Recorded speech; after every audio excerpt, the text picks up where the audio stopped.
Alrighty. Hello, everyone. It feels like it's been a while. Let's all do a little bit of a recap of what's been going on. Shoop, shoop, shoop. When last we left off, our heroes spent some time in the quarters of Lady Caradwyn within Castle Undod on the day of Beeltena. There they learned a bit more about their current situation regarding the elusive Court of Whispers from Caradwyn and her sister Rhiannon. Our heroes realized that they needed to reacquire and reattach the shadows of Ophalon and Juniper quickly, lest they lose their minds and selves forever to the changeling hive mind. While the Lady Caradwyn volunteered to work on a spell to help locate these shadows, she also invited the group to a banquet inside Castle Undod as thanks for aiding her against the court earlier that day. Also attending dinner were many of the most important religious figures within the city, though it was noted these were mainly representatives of the Tuatha De Danann rather than the Tilwith Teg. Unfortunately, the banquet was interrupted by the Court of Whispers, and while the majority of the group were able to shrug off the paralyzing poison, many, including King Math I, were not.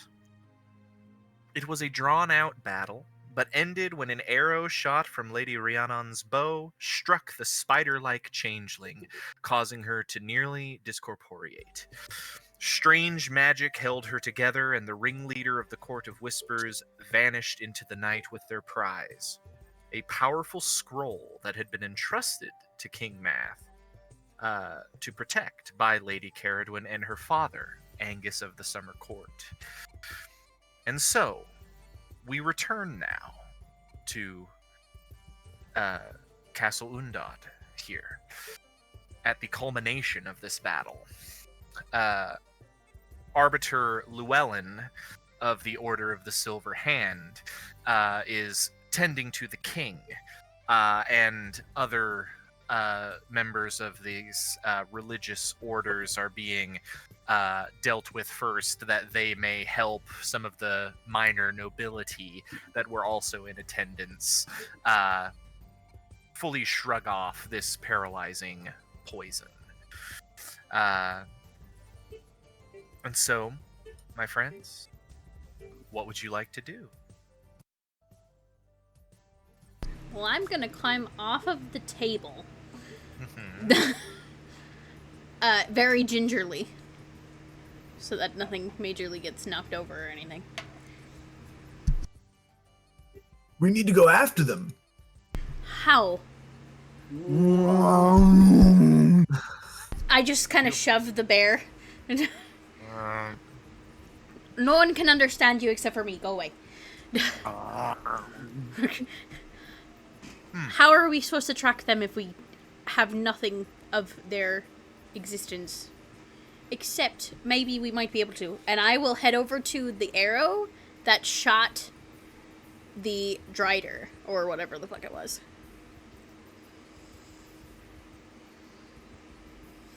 The spider changeling person. Mm-hmm. I will head over there Fuck you, Jacob. God damn it. What? I'm still laughing at the bear noise. No. Oh, okay. Approaching the table, Kyra. Unfortunately, it seems that the Drider-like creature, when it vanished, the arrows that were lodged in it kind of became shadow with it as it went away. However, make a perception check for me. While Kyra's doing that, Juniper just kind of slumps on the floor. Yeah. She's hurting. Mm-hmm.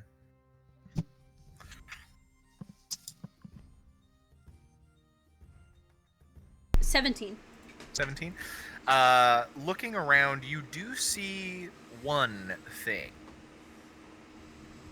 A dagger that barely missed your head, thrown by the fake Ophalon up in the rafters, is stuck in the banquet table. It's a wicked-looking thing. It has like a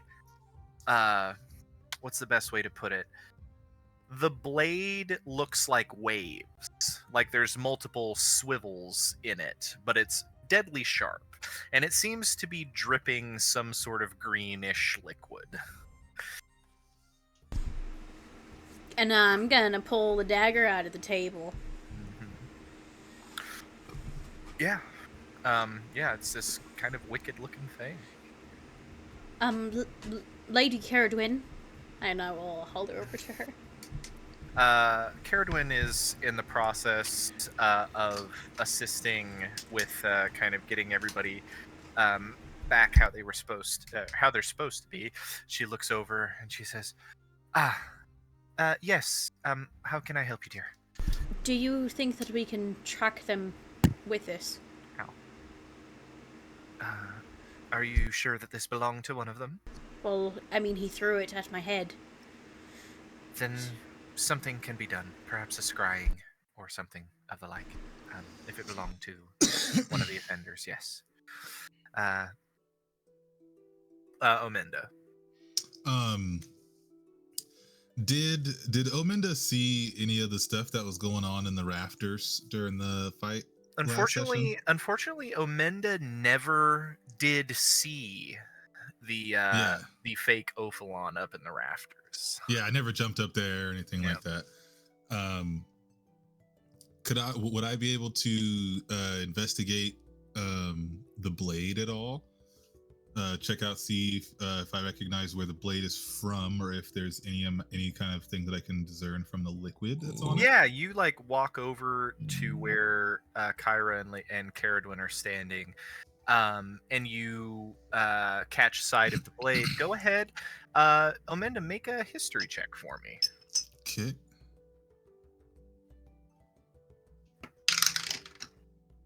14. The blade is unfamiliar to you, although you have seen similar blades before. It's an uncommon style, but it's a particularly nasty sort of blade because the waviness of it means that you do a lot more. It does a lot more damage when you slice somebody. Or especially when they get stabbed by it, it does a lot of extra damage in there.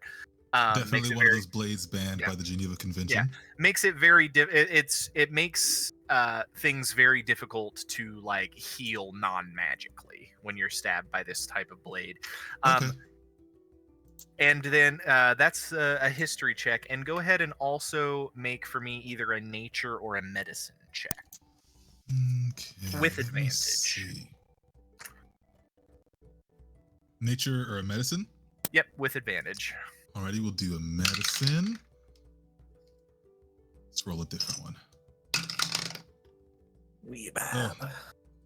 It was 10. 10. 10 is enough for you to realize that though this isn't standard, this is some sort of a modified, like wherever this originated from before it was tampered with, this was grung poison, much like the poison that you secrete from your own body is the base of this. Other stuff has been added on to it. And I would say with that combination of nature and history and your knowledge of kind of the situation here, Galpavraga was very adept at poisons. She was known for it, in fact.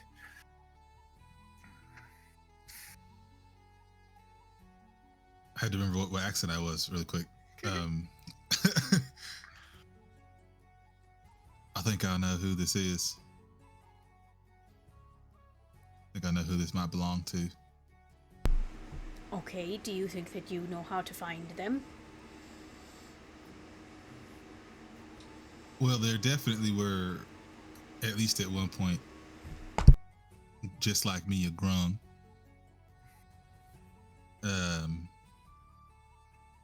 They would definitely need to, unless their chemical makeup is changed by being a changeling, they would definitely need to camp near water or to be able to have water nearby. That helps. Thank you. Ewan.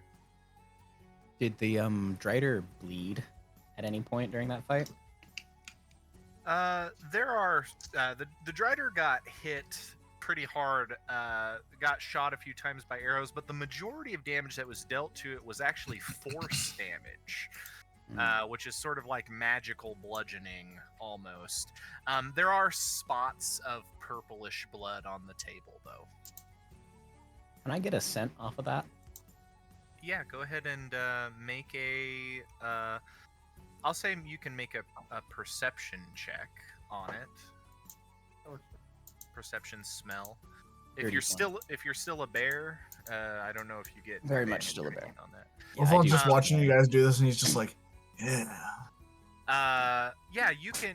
It's a real acrid, nasty smell. It kind of burns your nose a little bit. And in fact, you see like the parts of the table where the blood is spattered across. Not like a lot, but the blood is slowly but surely dissolving the wood of the table. It's not enough to do a lot of damage, but there is going to be some scarring to the table from it. Okay. You And also, because of the, I don't assume I could like follow a scent trail right now though, because of the way they left for the most part.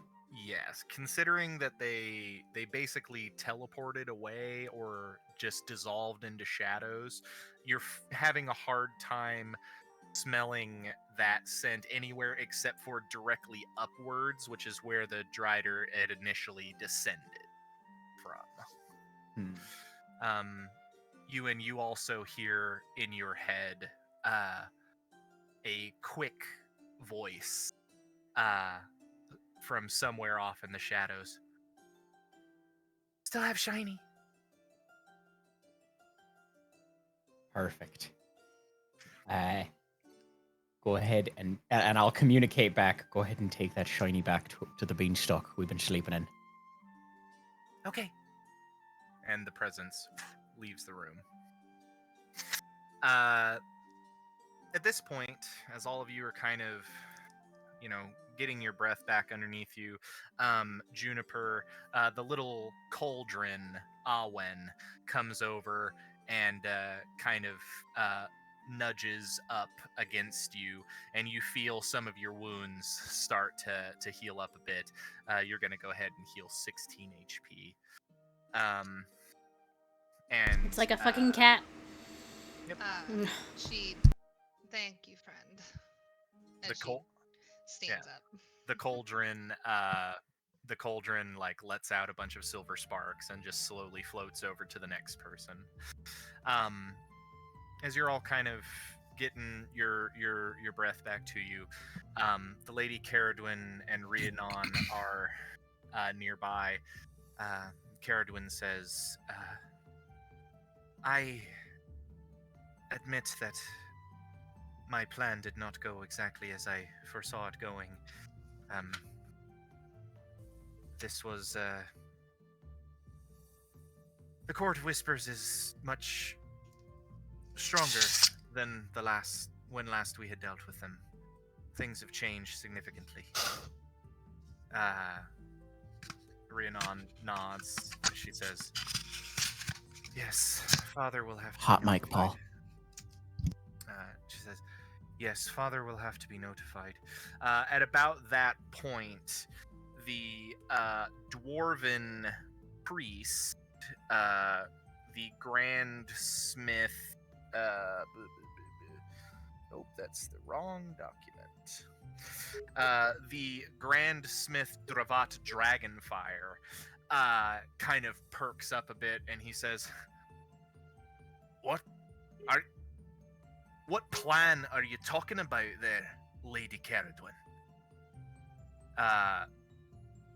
Caradwin kind of looks around. She says, my handing over of that scroll that was stolen today was a bit of a ploy to lure them out into the open, that we might capture them here amongst allies, and away from their allies in the forest. But they brought a greater force than I was prepared. And as she's trying to finish talking, Dravat Dragonfire butts in again and says, "You mean to tell me that this was all some sort of a grand plan on a day of festivity when you were trusted to come into our city by our king, and you put us in danger, and you put him in danger? Typical fucking Fae, never caring about the consequences of your actions or your plans." Good priest, I understand that you are very agitated, and it was an illogical conclusion that we came to. But the Lady Querden was completely within her own right to be able to do it, because this court is more of a problem than I think you understand. The Grand Smith turns on you, Kyra, and he says, "I don't think you've got room to be talking this age. You guys need to chill just a little bit." No. The I like you guys. as you start to growl, there is a flash of green, and the silvered bow in the hand of Rhiannon is drawn, and an arrow is placed right in the center of the priest's forehead, from about point-blank range. And the Lady Rhiannon simply says, "Speak ill to my sister one more time, dwarf." It's about at that moment. It's not loud, but everyone in the room hears a voice. A soft voice. Silence. And you all feel it. And all of you shut your mouths and stop. And your attention is drawn to King Math in his seat, who has stood, having been patched up by Arbiter Llewellyn. And he folds his arms inside of his robes and says, calmly,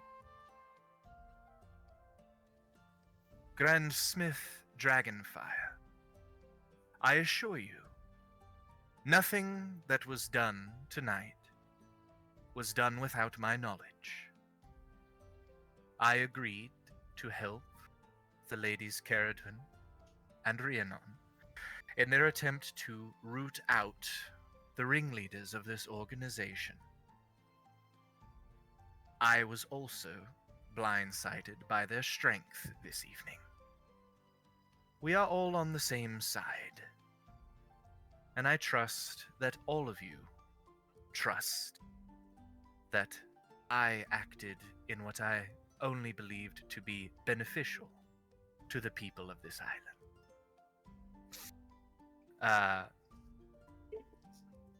There's a few moments of silence, and Dravat, his face just kind of falls a bit, and he shakes his head and he says, "I'm sorry, my lady. A stressful evening." And he looks at the bear, and he just kind of takes a few steps back. Rhiannon lowers her bow, but keeps her eye firmly planted on the Grand Smith.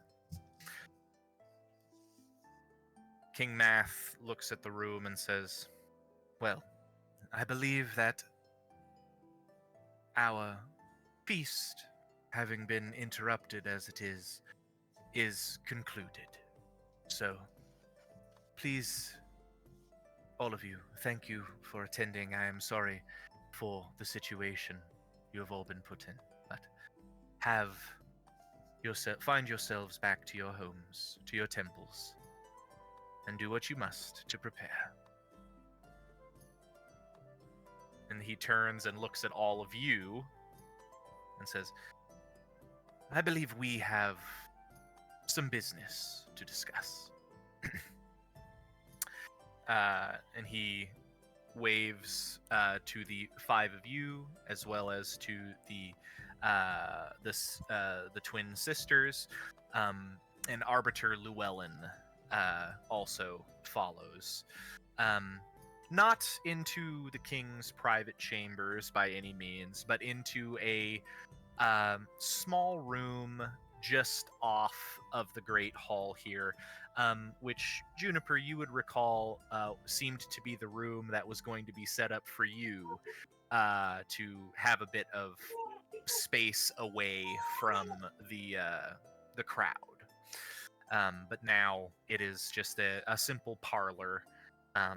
There is a bit of food and drink provided, but it is a comfortable space for all of you in here.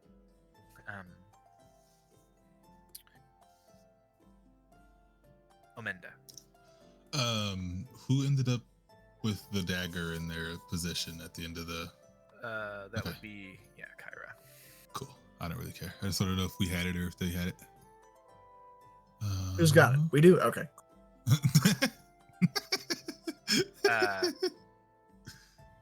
You all come into this room. Ewan, staying a bear? Is the doorway big enough for me to squeeze through as a bear? Might take some doing, but maybe. I'll definitely drop the bark skin as I do, but I think I'm gonna try at least. Yeah. Okay. Go ahead and make a bear athletics check for me. Oh, a bear athletic. That's a pretty good athletics check. Bear athletics. Probably. Where's my bear stat block? A bear athletics check is how's a 14? A 14. It's that dumpy, man. It just can't quite. It just the back hips are just a little too wide. You just can't quite get through. Ewan, just make something smaller, please. But you can just be yourself, you know. You don't have to be a creature. Ewan like kind of cocks his head. Like he doesn't really get what you just said.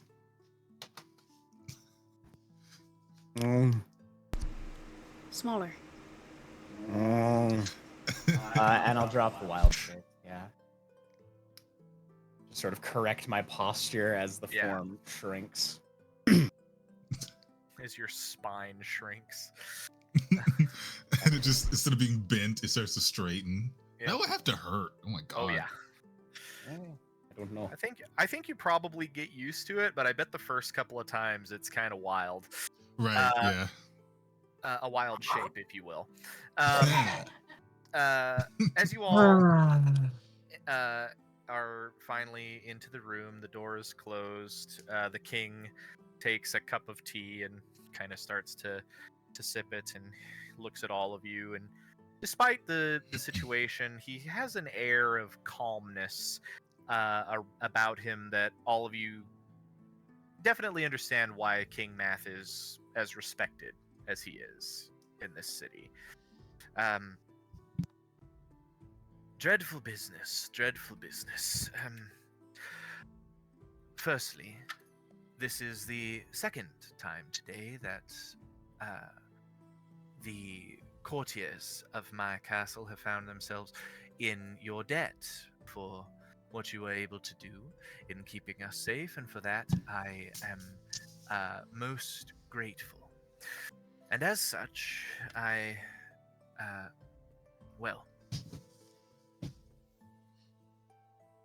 from what the ladies Caradwin has told me, the 5 of you have a vested interest in pursuing these villains.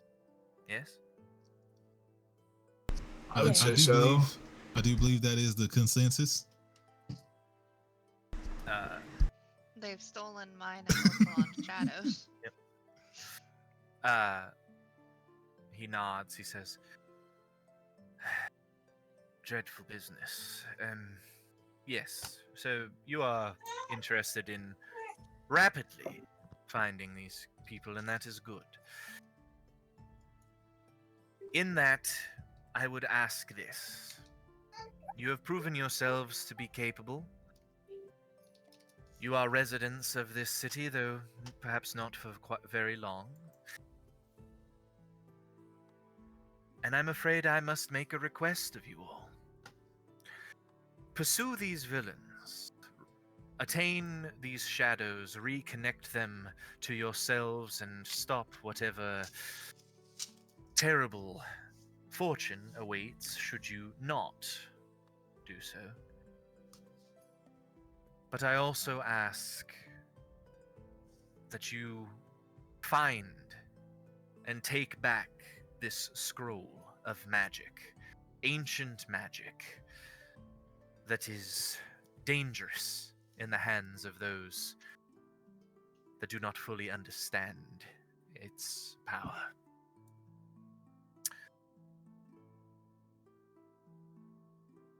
There are few of these scrolls that exist. Many of them are written in languages that likely only the gods really recall. They are magic that cannot be performed outside of the realm of a scroll. Very potent magic. I would ask that you bring that scroll back to myself, or to the Lady Caradwin, or to King Angus in Eothlin, if you must. Though it was entrusted to my care, and, well, it will be rather embarrassing if it is returned elsewhere. Kyra. I don't mean to be expectant. But if we do this, and we return this scroll to you, what does that mean for us? See, he gives a soft smile and he says, well, the crown of Dina Sundod would be greatly indebted to you. I think recovery of such a powerful object, returning it to myself, or the Lady Caradwin here at this castle, would be worthy of a boon that is within my power to grant. You would also be named heroes of the White Keep. So, is that satisfactory to you? Boons are good. Tornthake. You guys were introduced at dinner. Right. Boons are good. It's been a minute. I suppose, yes, that would be sufficient, for lack of better terms.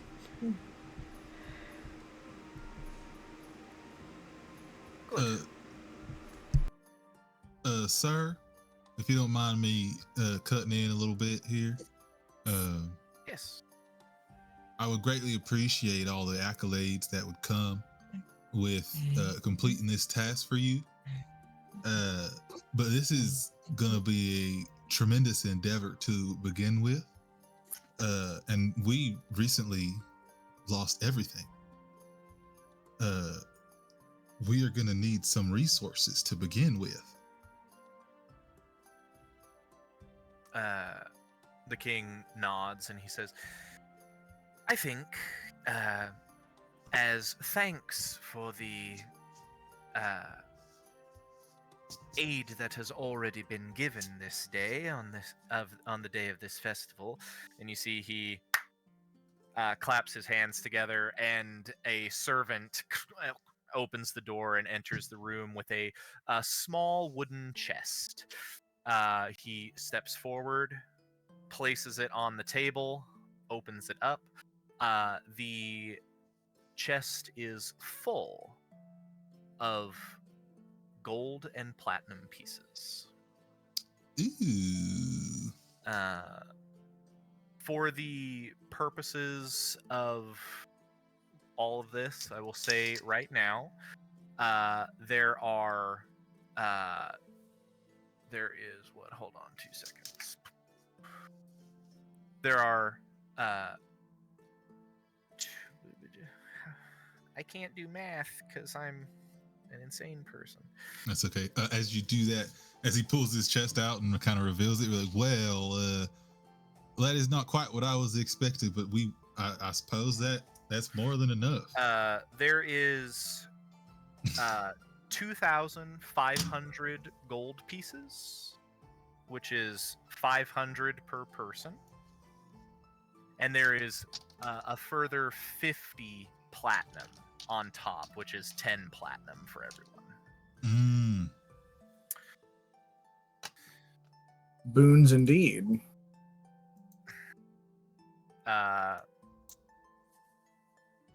You see King Matt. Caradwin and Rhiannon seem they look at the gold and they look at all of you, and Caradwin kind of nods. Rhiannon seems otherwise preoccupied, but yeah, this money is provided to you all. Probably the first chunk of money you guys have really gotten. So 500 Yeah. gold, 10 platinum. 500 gold and 10 platinum. Nice. Thanks. He says, I think you will find yourselves capable of acquiring whatever resources you need. I will also provide you with this, and you see he kind of flicks out his hand, and a rolled up piece of parchment appears in it, and he will hand it to you, Omenda, since you're the one that was asking. Yeah. This is a writ of acquisition, I suppose. Show this to any of the crown sponsored places of business within the city, and you will find yourselves provided a discount of sorts, as it is a writ that says that you are providing a service to the crown. We are incredibly grateful for this, sir. This is indeed tax gonna exemption be- form, guys. It is. Nice. For real.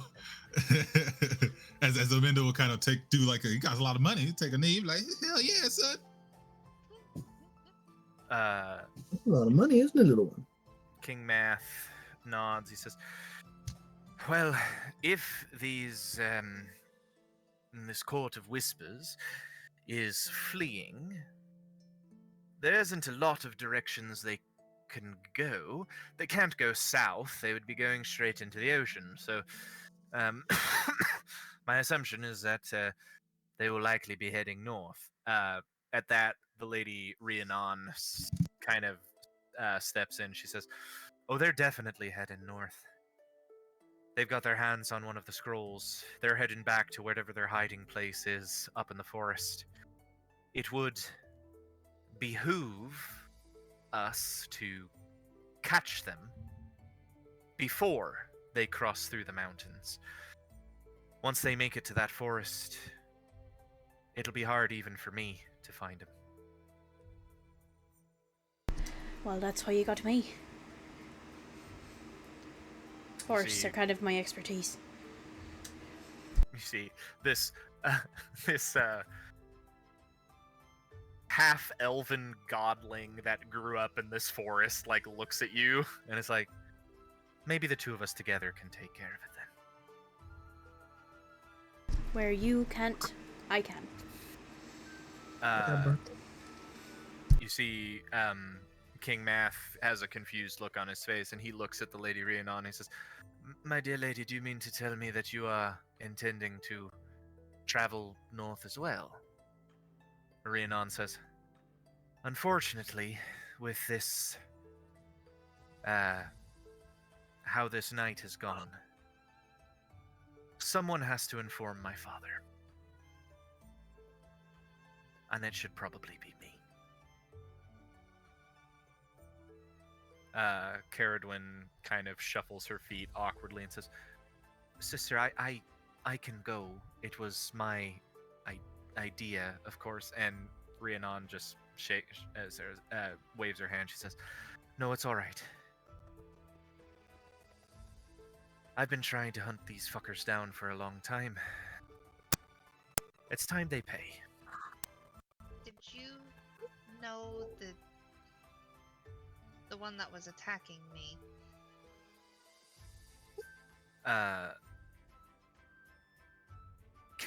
Rhiannon shakes her head, but Caradwyn says, We know very little about that one. Although she goes by the name Arian. That's Arian.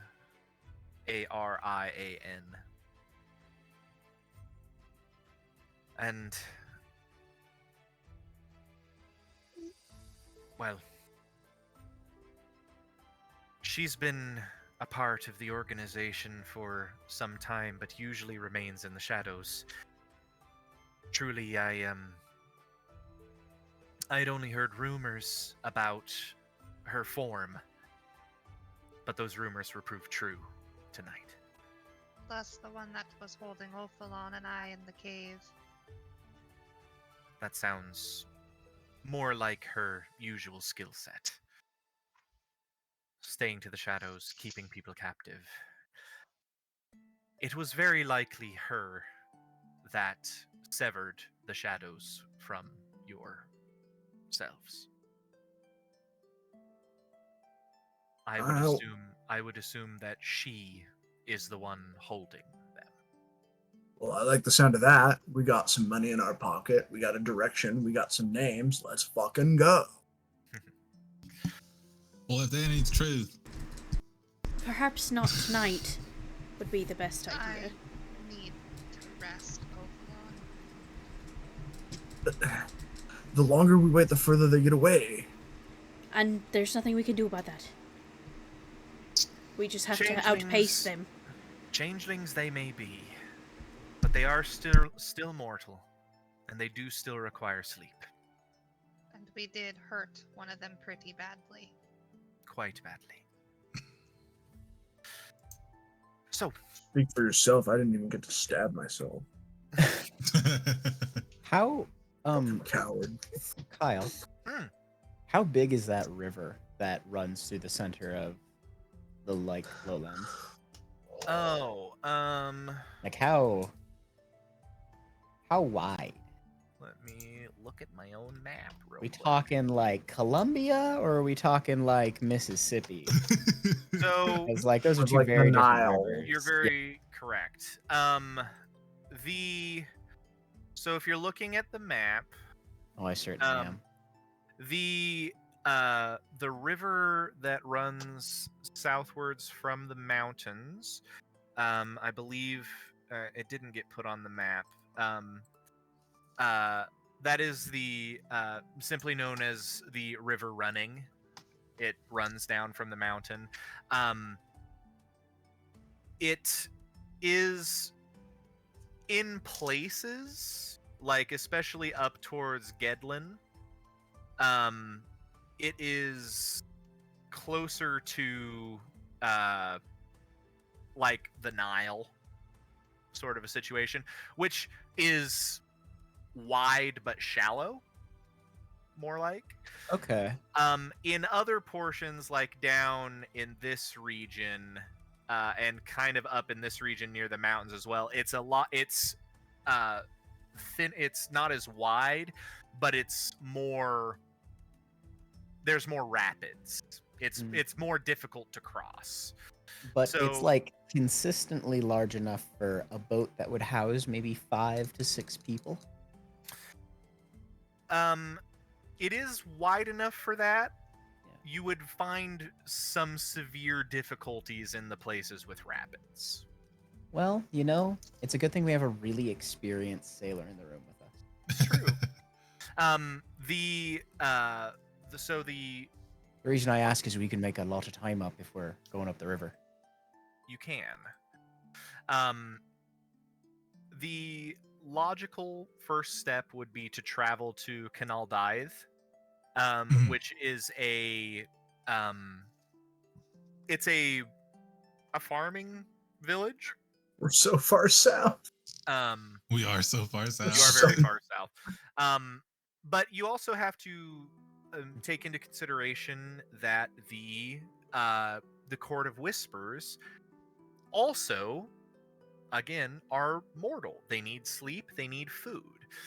They may be willing to travel on the outskirts, but it is still logical for them to travel in a very similar route. At Canal, this is all. We'll say that this is all being kind of discussed in the room. There's a map that's here. There's a ferry that crosses the Salt Lake here at Canal Dythe, and travels to Grosforth. The bridge at Grosforth is generally considered to be one of the best places for crossing this river. That isn't up here, but like you can also cross up here by Gedlin pretty easily with a simple boat, but at this far south, the bridge is the best option because the current is too strong here to like try to swim or sail across the river. Yeah, especially with like old timey methods going uphill without a paddle. Correct. Insert Ophalon doesn't understand why people are mispronouncing things. That's clearly 2 D's, not a TH. That's English bud. doesn't exist in I this know world. that. He doesn't. He's an idiot. Well, I'm from you the all, sea. I just know how to sight You things. listen. Yeah, he speaks giant. He doesn't read it very well. That's fair, I suppose.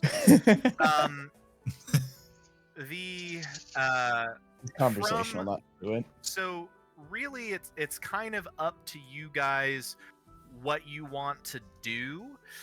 On this side of the Galar Mountains, the only real like notable thing is the ruins of Kearu. That's not supposed to be a G, it's supposed to be a C. Which you are told is the remains of the Frost Giants' home. But it is said to be in ruins. That is the quickest route up to Aphanaith and Aothlin. But if you wished to travel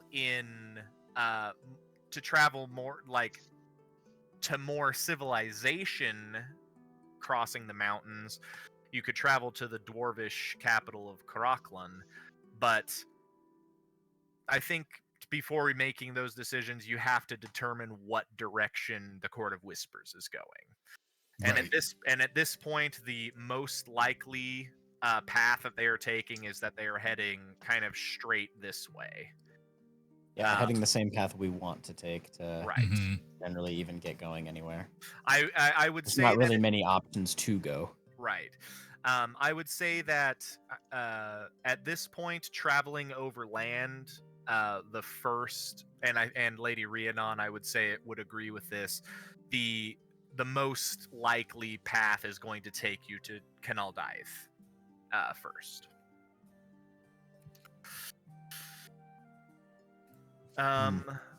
Yeah. Sounds like that's where we should be moving. Do you guys? So I don't know how much stuff is worth. Do you guys think all that money in that chest is enough to buy us a boat? Well, You think that's enough money? Depends on how big of a boat you want, I suppose. Yeah. I mean, like just big enough for like all of us. Doesn't need to be very big. What's for Omenda's a knowledge riverboat. on boat prices? He's probably had to replace a few small boats in his day. Yeah, go ahead and make a. What's a river skipper cost? What's Yeah. a river skipper? Go ahead and make. I would say this is probably a history check, but I'll give you advantage on it. Okay. Very powerful. Natural 20 Hey, Hot.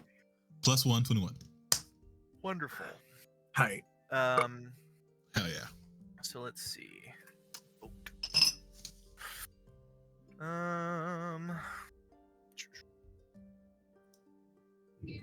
Oop, give me Let just a me moment. find the thing.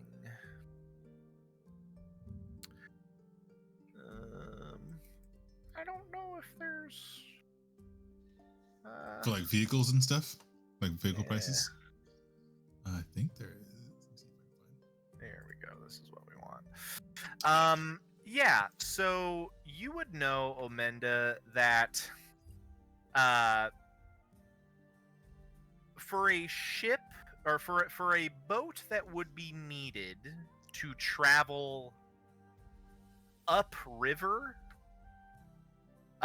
you would probably want something in the way of like what would effectively be a keel boat, and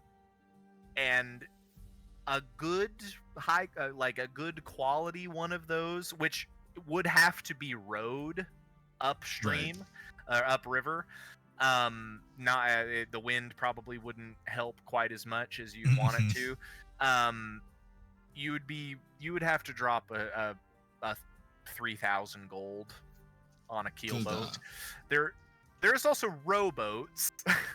I do have to ask, Kyle. Yeah. What about like because I can influence the wind to small degrees. Mm-hmm. So what are the odds we could perchance make a sailboat work? How many ways do you have of fucking with the wind? Well, prepared I got gust, but let me check what spells I can use. Prepared, I got gust. I got gust. I can tell you right now, the cantrip gust is not going to propel a ship up a river. Dude, are you sure? It's pretty, Pretty sure. strong. I don't know. Now the spell Gust of Wind Yeah, might it's like a help you. second level spell, I It is think, a second level spell, and it would help you for I think that spell lasts for like 10 minutes at a time. Yeah, understood. It would be so 10 minutes at a it'd be time. kind of difficult to make our way upriver, though, is what I'm hearing. It would be Um, by wind power, yes. If you had people to Okay. row, it would be doable. So I didn't want to interrupt Jacob's questioning. No, but for I wanted sure. to now I want to ask, what are the on land trails like uphill? It is wildernessy type action, but Yeah, what's it kind of so looking like? the island of Ayara is wild. Any of the places on the map that are civilized, down here in the lower plains, has Yeah. roads that connect. Grossforth down here is a crossroads. Right. And so there are roads from Gedlin, there are roads from Pisgodfa. Then on this side of the river, there really aren't any roads from Pentref anymore. That's why you guys sailed down. Right. But this is kind of the hub of roads. And so these settlements are connected, and all of these settlements are in some way in a trading relationship with Dina Mhm. Sundad. Everything else is pretty uncharted. People don't leave the roads because they aren't protected. Right. Is it typically like a grassland, or is it kind of So more down, of a? so down here on the lower and upper plains areas is more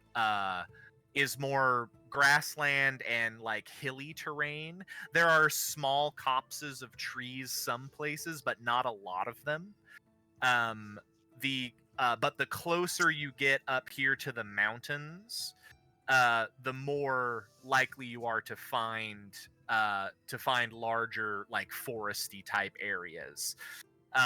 Like for example, where Ewan was hanging about was kind of up in this region, and there Okay. was a bit more of a like a substantial forest here. Yeah. Not big enough to warrant putting on a map, but you know. Yeah, but it's typically in the upper lower plains, more of, I guess, plains. Yeah. Grasslands. Rolling grasslands. Rolling Yeah. grasslands. Yep. So we could definitely just go Oh, yeah, straight we up can walk. Tolkien style. And Oh, get no, some absolutely. horses. I know this place like the back of my hand. I just thought the boats seem like they move so fast on the water. I thought it might be better. Now I do think that it might be useful coming back, and we Yes, can then use but we that would be for going any amount of upstream. things afterwards. Not Yeah, down. upstream is going to be difficult. Yes. You see Lady Rhiannon kind of interjects here as well, and she says, "My skill set is a bit more set for traveling over land, and I think with me along, I can ensure that our overland pace is a bit faster than it would be if I was not traveling with all of you. Well, that's grand. I appreciate your company there, miss. Perhaps not quite as fast as traveling by boat, but again, I'm not really one for boats. Now, a boat certainly can be provided for the way back, should it need be. What is it's I could also look up the price, I suppose, but you also might still have it open, I guess. For like a covered wagon, so that we can just have somebody up there just barely awake. Everybody else is sleeping in the cart. We could be running pretty constantly. This It takes is shift. yeah, this is so that's a bit easier. So just for the okay. So a horse to pull a carriage, one draft horse, is about 50 gold. You could get 2 draft horses if you really wanted, and that would help. You can get a full carriage for 100 gold. You can get a simple cart for only 15 gold. Or you can get a like a covered wagon style thing for about 35 gold piece. Okay, it's pretty cheap. I mean, yeah, it's all easily. I would say if you wanted to get like, so for example, just to give you a bit more information on those vehicles, a carriage can hold 600 pounds, a cart can hold 200 pounds, and a wagon can hold 400 pounds. Oh, okay. But a wagon and a carriage require at least 2 horses to pull. A cart only requires 1 horse to pull. But that being said, the cart can only hold up to 200 pounds, and you guys are significantly more than 200 pounds altogether. All put together, yeah. Even with Omenda as Tiny a little frog man. little frog man. We can definitely put together like a wagon scenario. Yeah. What was the weight again? I have it up too, so I can just figure it out. 400 pounds for a wagon. Okay. I think if you had a wagon and 2 horses, to pull the wagon, I think you guys would be able to travel pretty comfortably. A carriage would be you would have even more room in it. Mm-hmm. Oh yeah. Carriage is only 100 gold pieces. We got so many gold pieces. So many gold pieces, I say. This is looking pretty cut and dry case, guys. Yep. Be done in 2 weeks. Easy. Quick in and out 30-minute adventure. Yeah, quick in and Quick. out. Quick 1 month little vacation up Yeah. up creek. It'll be fine.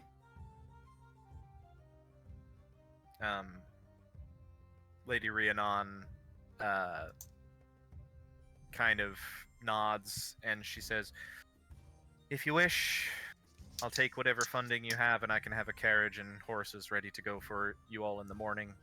Just meet me at the northern gates of the city and we can be on our way. If you have anything you wish to get done, I could say perhaps we leave mid-morning or closer to afternoon if there is any stops you wish to make in the city before we leave. I'm amenable to that." Probably good. I don't know if we're prepared to exactly leave tomorrow. I think we were getting prepared to be leaving at some point later. So we probably have some extra stuff to grab. Oh yes, most definitely. Especially now that we know a little bit more about what we're dealing with. Of course. Get a little bit more. Are you Nobody buy food though. It'd be insulting. Are you? Rhiannon looks at you, Ewan, and then looks at Kyra, and then looks at her own bow, and says, "We probably have food covered." She simple rations, hardtack, and water, just in case. I would recommend, but nothing extravagant. I would perhaps 2 days worth of rations, and if you already have that, then you should be good to go. So the Lady Rhiannon would like to know, can you guys be prepared to leave by sometime tomorrow, or do you want one full day that isn't a festival day and then leave the next one? Keeping in mind that giving the Court of Whispers a full day head start rather than Much different. maybe 8 to 12 hours head start. But I can be ready to leave by noon, definitely at the latest. Mid-morning's I can't good. speak for any of them. Ophalon slaps his big old sack of jerky. Oh right, I stared. They stole my face, but they didn't take the meat. Amazing. I don't think anyone needs to buy rations. I think both of Yeah, them I might don't think have us anybody covered. wants to steal your meat over there, but I'm always ready to go. So noon tomorrow? Yeah, I think so. I'm good with that. Very yeah. well. Very well. I will be so yeah.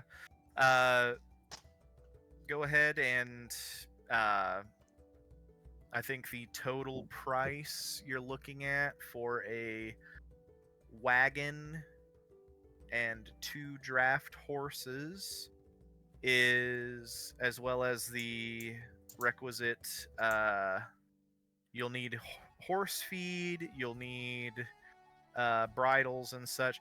I would say you guys can be good to go for for just 200 gold, and you can have a cart, horses, and all the things necessary.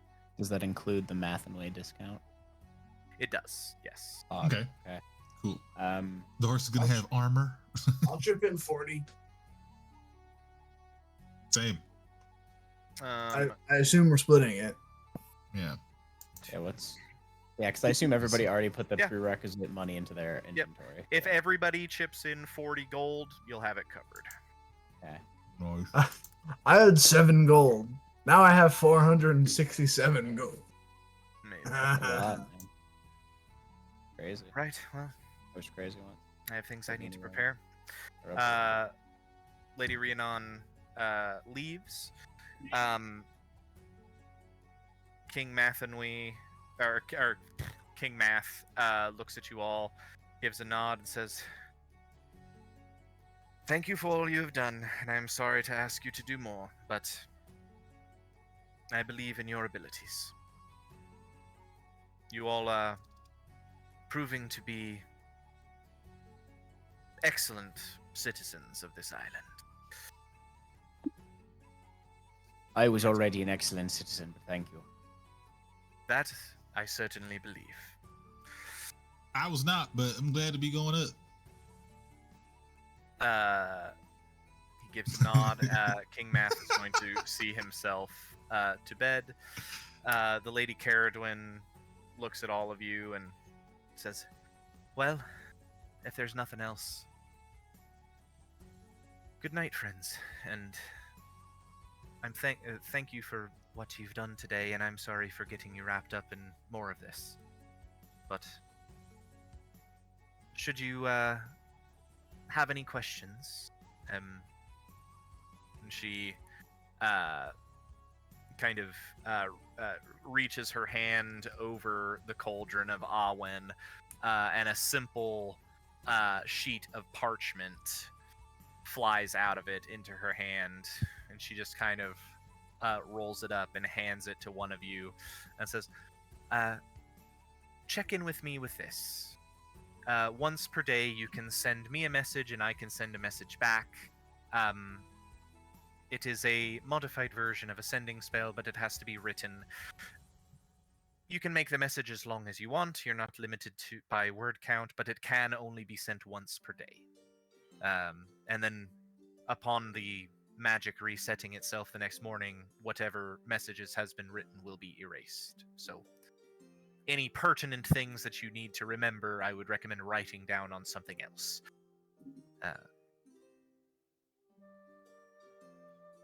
She gives you all a bit of a nod, and she looks over to Arbiter Llewellyn, who has kind of steadfastly remained here.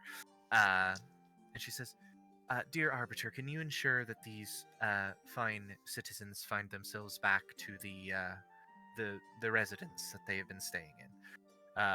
The Arbiter gives a little salute and says, Of course, ma'am. I will ensure they are seen there safely.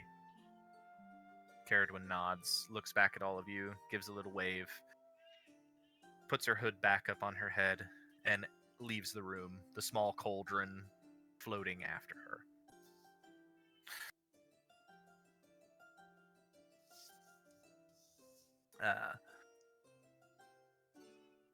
Juniper. Though she did get healed, Juniper is swaying on her feet. Mm-hmm. I don't know about the rest of you, but I'm very tired. Yes, I am indeed very, very tired. I think it is time that we turn in for the night. Yeah, let's go annoy Phineas. Or sleep.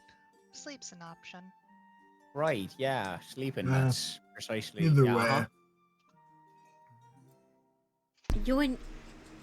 You're an Alaudrin. You don't sleep. That's why I said it the way I said it. You're allowed to go do whatever the heck you want to do. No, I'm no, sleeping. don't tell him that. If you do that, he's gonna sneak into the castle again. Because I'm pretty sure you've already done it once. Well, I don't Of think at course this not. point Why he's would got I a smack snake. the castle? That's silly. Because it's big and shiny and bright, and you're like a moth to a flame.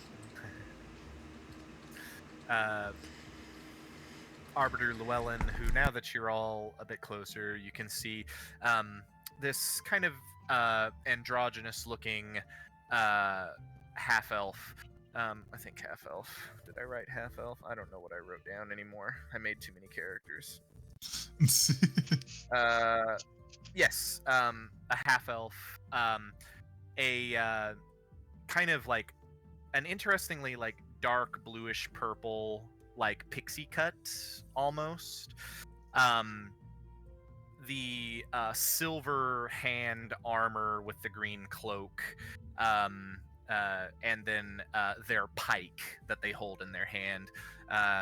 They come over and look at all of you and say, I've been asked to escort you back to your residence. Please follow me. And they turn on their heel and begin to walk out of the castle. On escort, we should be honored. You all proceed through the castle, through the grounds, begin descending the districts. As you guys are traveling, there's a bit of like a slightly awkward silence for a while before the arbiter kind of looks over towards you, Ewan, and they say, "That was quick thinking today. I am impressed with your abilities. The bear was a nice touch." Thank you. Of course. I am the head of my order here in the city. I have an eye for those with particular martial prowess. And they look at you and says, "You're one of them." Looks over at Ophalon, says, "You're impressive as well." Why, thank And, you. Then turns towards Kyra and says, "And you're a dead shot with that bow. If any of you, after you're done serving the king and yourselves on this mission, there might be work at the silver tower. Yes, at the silver tower, if you wish it." And they look over to you, Ophalon, and nod and say, "You've already been volunteering your time there a bit, I believe. I saw you about. So, When I can. We've been busy. of course." About this time, you all arrive at this point, probably welcome site of Phineas's flop house. The arbiter turns to you all, gives another salute, and taps their pike on the ground, and looks at you all and says, "Thank you for what you did today. I hope our paths cross again." I kind of watched them walk away and just kind of, I've never been complimented with my martial prowess, but I feel like they were hitting on us. Kind of also feel like they were hitting on us a little bit. Like all of us. Except the prettiest one out of all of us. And I'm like pointing at Juniper. I will admit I'm pretty ugly. Just shakes her head. You know, I'm sure by Hey! Frog standards, you're incredibly attractive. No. No. Ah, damn. Juniper You just see, shakes her head. y'all, Juniper just shakes her head and says, "Wait, I'm pretty? What?" A self-roasting. Have you looked You at gotta yourself love in the yourself mirror? more than that, man. Or in like a lake? Like No, not at really. any point? Ever? Jesus. I've never owned a mirror. Lord. the sea isn't kind even to amphibious folk. But that makes sense. Frogs are freshwater, aren't they? Yes, indeed. And you see, I got all kinds of different ornaments upon my face. Don't forget, motherfucker looks like Keith Richards with a bunch of fucking piercings in his lips. Keith Richards if he was a frog. Yeah, frog Keith Richards. Remember yeah. when Frog Keith Richards? Remember when Keith Richards showed up in Pirates of the Caribbean looking like a more fucked up Jack Sparrow because he was playing Jack Sparrow's dad? Oh yeah, I remember that. But yeah, you guys are brought. Descending through the city, many bonfires are still lit. Many people are still having grand celebrations. There's a lot of drunken folk in the street. And in fact, it seems that Phineas himself is out enjoying a night of festivities as the main office seems to be dark and locked. But all of your rooms are here. You all have your keys. And you may find yourselves to whatever evening plans that you have. Yes, I have Amanda. evening plans. I want to see if I can get into his office. Sure. I just want to see what's in there. I don't want to take anything. He doesn't have anything that I want. I just want to see what's in there. Maybe that's weird stuff. Make a thieves' tools check. That's going to Alright. be a dexterity check plus. Do you have proficiency in thieves' tools? I do. Oh, then yeah, roll. Add proficiency bonus as well. It should be the same as your like sleight of hand or your stealth if you have Right.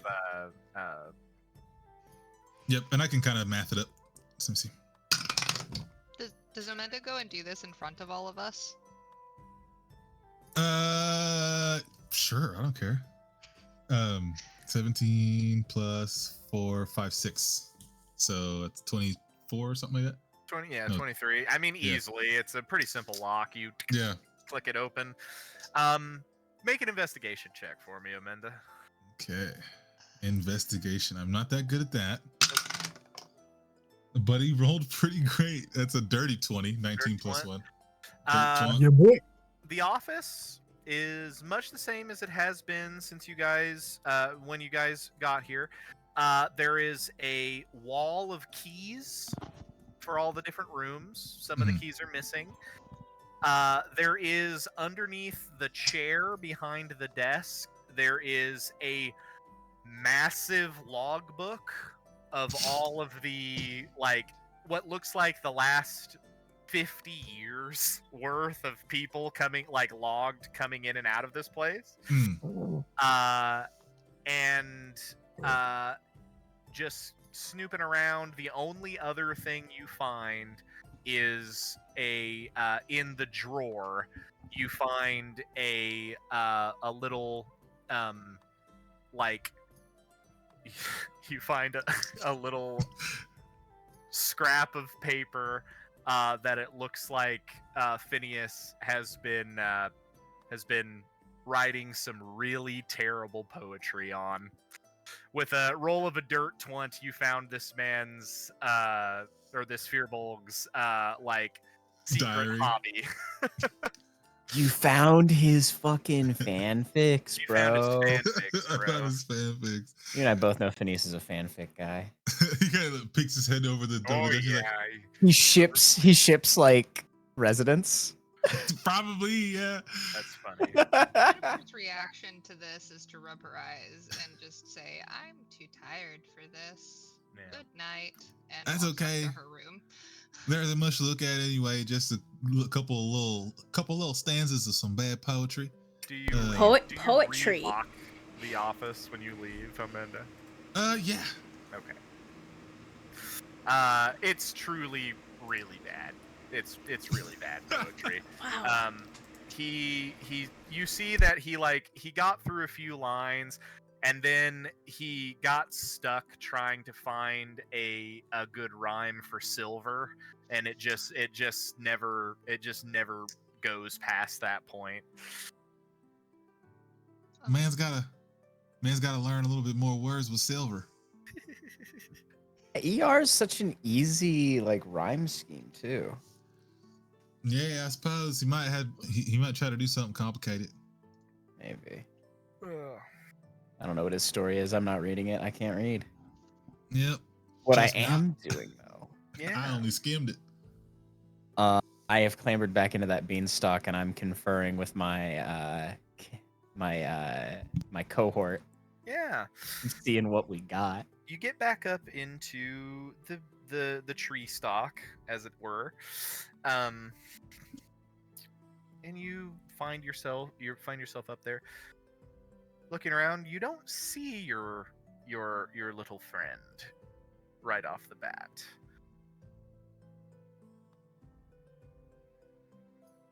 Like kind of knock twice gently on the side of the tree. Hi. Hi. Like literally from your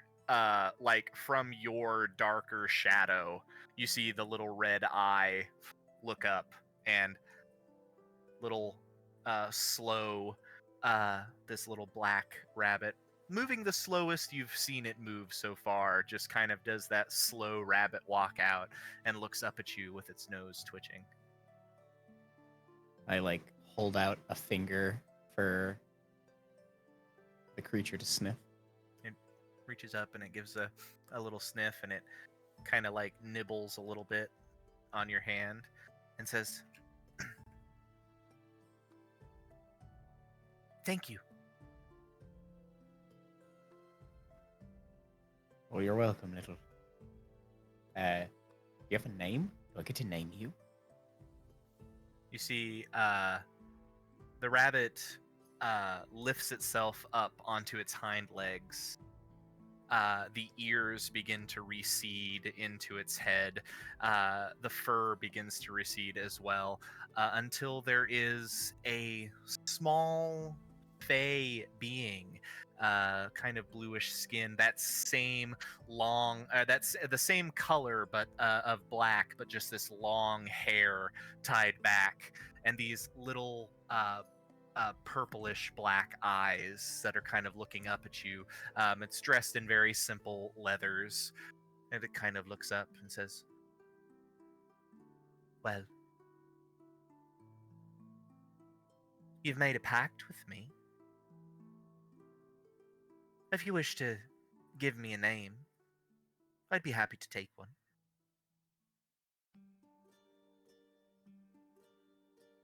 Did you not already have something you're called? Not out here. That didn't answer my question precisely now, did it? Hmm. And I, like, boop them on the nose. Back into a rabbit. Oh, that's adorable. Well, we'll workshop it. I don't really know you well enough to name you. We'll I figure suppose- something out. I suppose that's fair. Would you like to Anyway. see the shiny? I would love to see the shinies. Wonderful. And the little paw like reaches into the void of the fur that is itself, and reaches back out, and in in her hand is a simple silver ring, and it is it's a very simple band, but there is actually the design of a rabbit in mid run on the ring. Ooh, where did you find this little specimen? Who'd you pilfer it from? There And I was like- a particular hold on, who did she steal it from?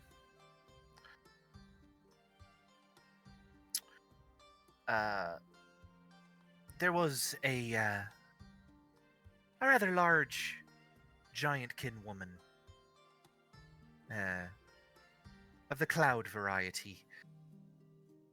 I think they said she was the high priest of the All Father, or the Dagda, or something like that. But she didn't seem to be using it. It was in her pocket. So Can I? Oh God, I'm not very good at this, but does it smell like it's got a little something extra going on, or is it just made very nicely? if you you can make an Arcana check if you'd like. Okay. Go ahead and get advantage because the little creature is helping you. Oh, that's a 10. A 10? There's a whiff of magic about this item. I might have to have somebody else peek at it. I didn't hear any of that. I might have to have somebody else take a little peek at that. I really like it, though. The designs, I think you chose well. Thank you. I thought so as well.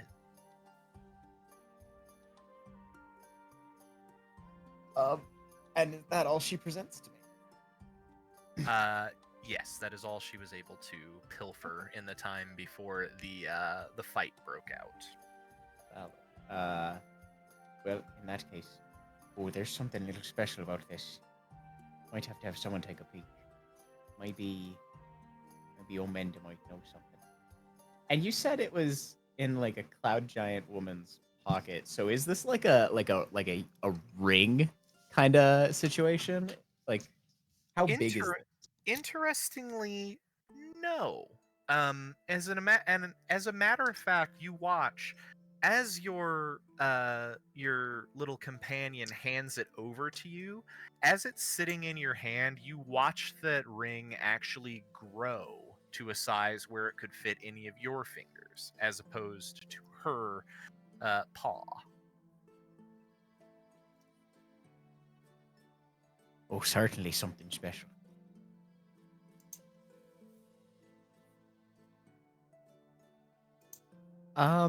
Yeah. I think Ewan is gonna sleep on whether or not he's just putting that on. Okay, I think he's thinking about it. Did the pants that I get have pockets? sure. Fuck yeah, dude. You've got some pouches or pockets. Sweet. We're gonna put it in a secure location. Yeah. And worry about other stuff for the morning. Yeah. Your companion finds herself a place to sleep in the deepest bit of shadow that she can find. And she says, I prefer this form, but if you need me to be even faster, I can do the other thing too. So keep that in mind. Well, your preference is also important, but I will. Thank you.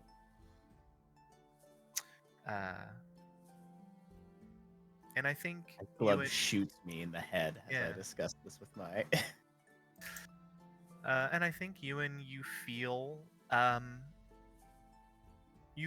that bond of connection fully embed itself between you and this creature tonight. You have a familiar.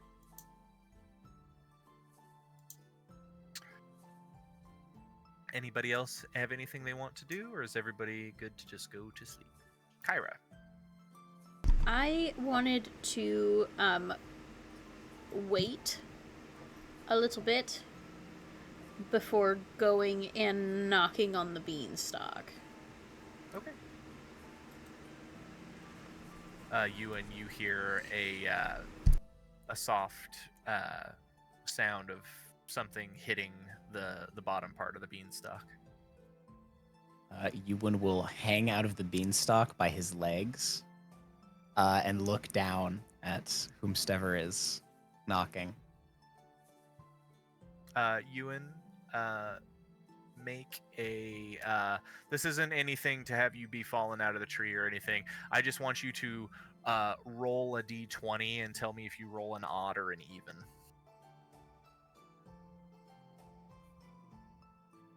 I rolled in odd number. Rolled an odd number.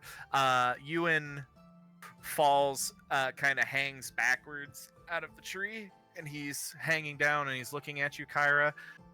And his whole, like, any modicum of clothing that he's wearing on his torso just fully slides off onto the ground. There wasn't anything. I think he was fully shirtless for that entire dinner. I could have sworn you bought like a vest or I something. put on. No, you guys suggested that he might take a vest, and I only ever said I took pants. Fair enough. I think realistically, he maybe like pocketed of like. There's probably a vest in his bag, Sure. you know, for when it gets cold. It's gonna get colder later, you know. Sure. But I think that's as far ahead as he thought. Either way. Yeah, fantastic. I love that fact. What? Oh, hi, Kyra. How can I help you? I wanted to talk for a moment. Sure. If you could come down here. Okay. And I'm going to just slide off and try to land. I don't know how well I'll do it, but I'm gonna.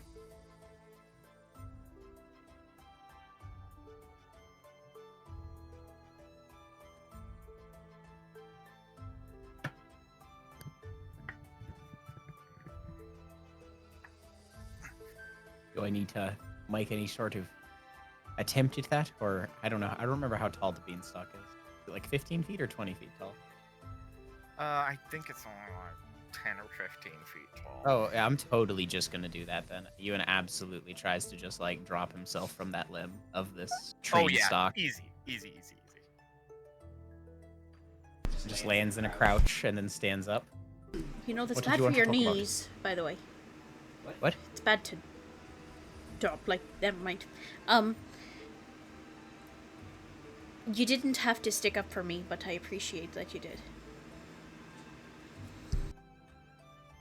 Not sure I know what you mean. When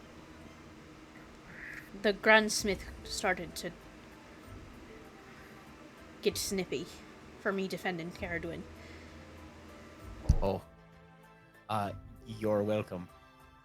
I might have been a little lost in the bar, if I'm being honest. But, yes, you're welcome. What do you mean lost in the bear? Well, I mean, that was the first time I've been a bar, so, the first time I was a fox, I was sort of lost in the fox a little bit, if that makes sense. It was easier this time, but I felt a little lost in the bar. You know, like after a while, maybe the bear is wearing you. Anyway. I can't say that I Sometimes he eats understand. the bar, and sometimes the bar eats you. I can't say that I understand.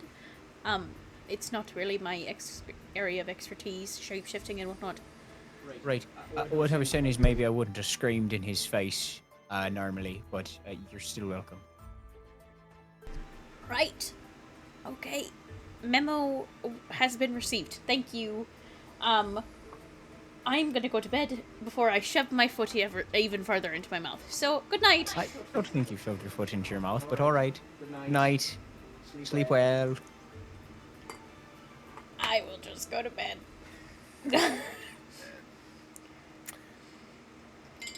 Alrighty. Ophalon and Omenda, you guys heading to bed? Understood. Yeah, all the shops are closed anyway. True. I already thieved inside his room. Everybody go ahead and hit that long rest button. Make any final level up things that you need to do. Ophalon and Juniper, unfortunately, your level of exhaustion remains. As your shadow is gone. Your Yeah. shadows are gone. But everything else resets as it's supposed to. Juniper. As you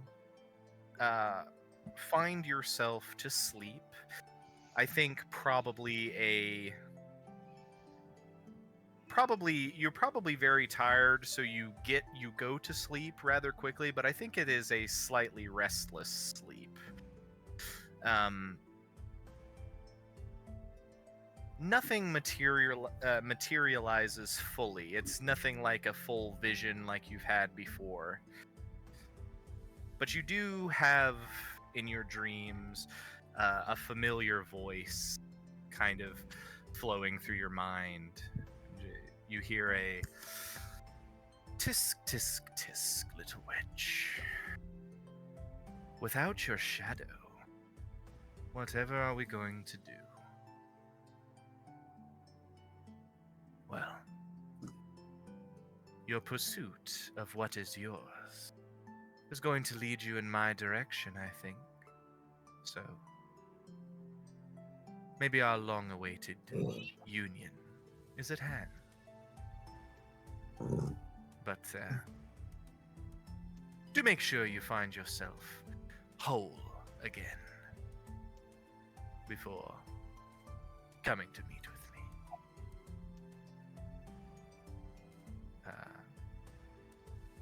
And I think you hear, Juniper, as the voice recedes a bit from your mind, you just hear this soft, kind of like humming, like buzzing sound that's very calming.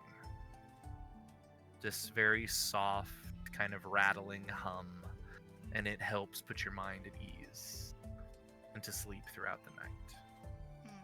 Go for it.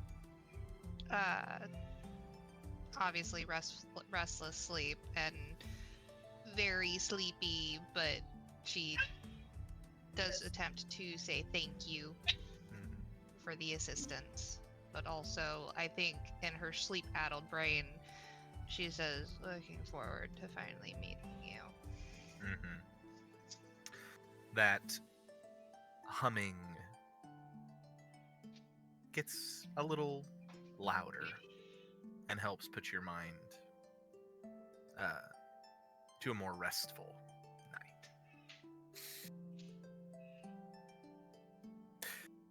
You all wake up the next morning in your various rooms, and the morning is yours. You have approximately 4 or 5 hours until noon. So you have about 4 or 5 hours until you guys are due to set out away from the city that has been your home for the past few weeks. None of us have bought tents, right? Like we need or is somebody? No, we carrying did. a We tent? do have tents. We did buy Alright. tents. Yeah, we bought Like two tents. two-person tents. Right. We've got tents for the lads and the ladies. Yep. Because Ophalon and I can definitely fit in, and then just stick a pot between two of us for Yeah. Omenda. Omenda doesn't take up a lot of space to sleep. That's right. Okay. I wanted to go to that apothecary lady and get some antidote type stuff. Oh, yeah, absolutely. Let me see here. You want like some antitoxin? Yeah, antitoxin, or if there's like I don't know. Yeah, antitoxin will work probably for like poisons and venoms and stuff. Mm-hmm. Yeah. I would say you could you go see Mildred at the Blooming Heather, and she tells you, "Oh, yes, of course. Well, a vial of antitoxin. You've done well for me. Oh, I meant to say thank you so much for sending your friend to come and collect the eggs and the basilisk to get them sort of out of my hair. It worked out rather well. Please. That was the thing that we actually did, right? Nope. Yeah, That it was is stolen. news- Yeah, that they is were news to stolen. you. Yeah. She says, antitoxin. I could provide you with let me see. I could provide you with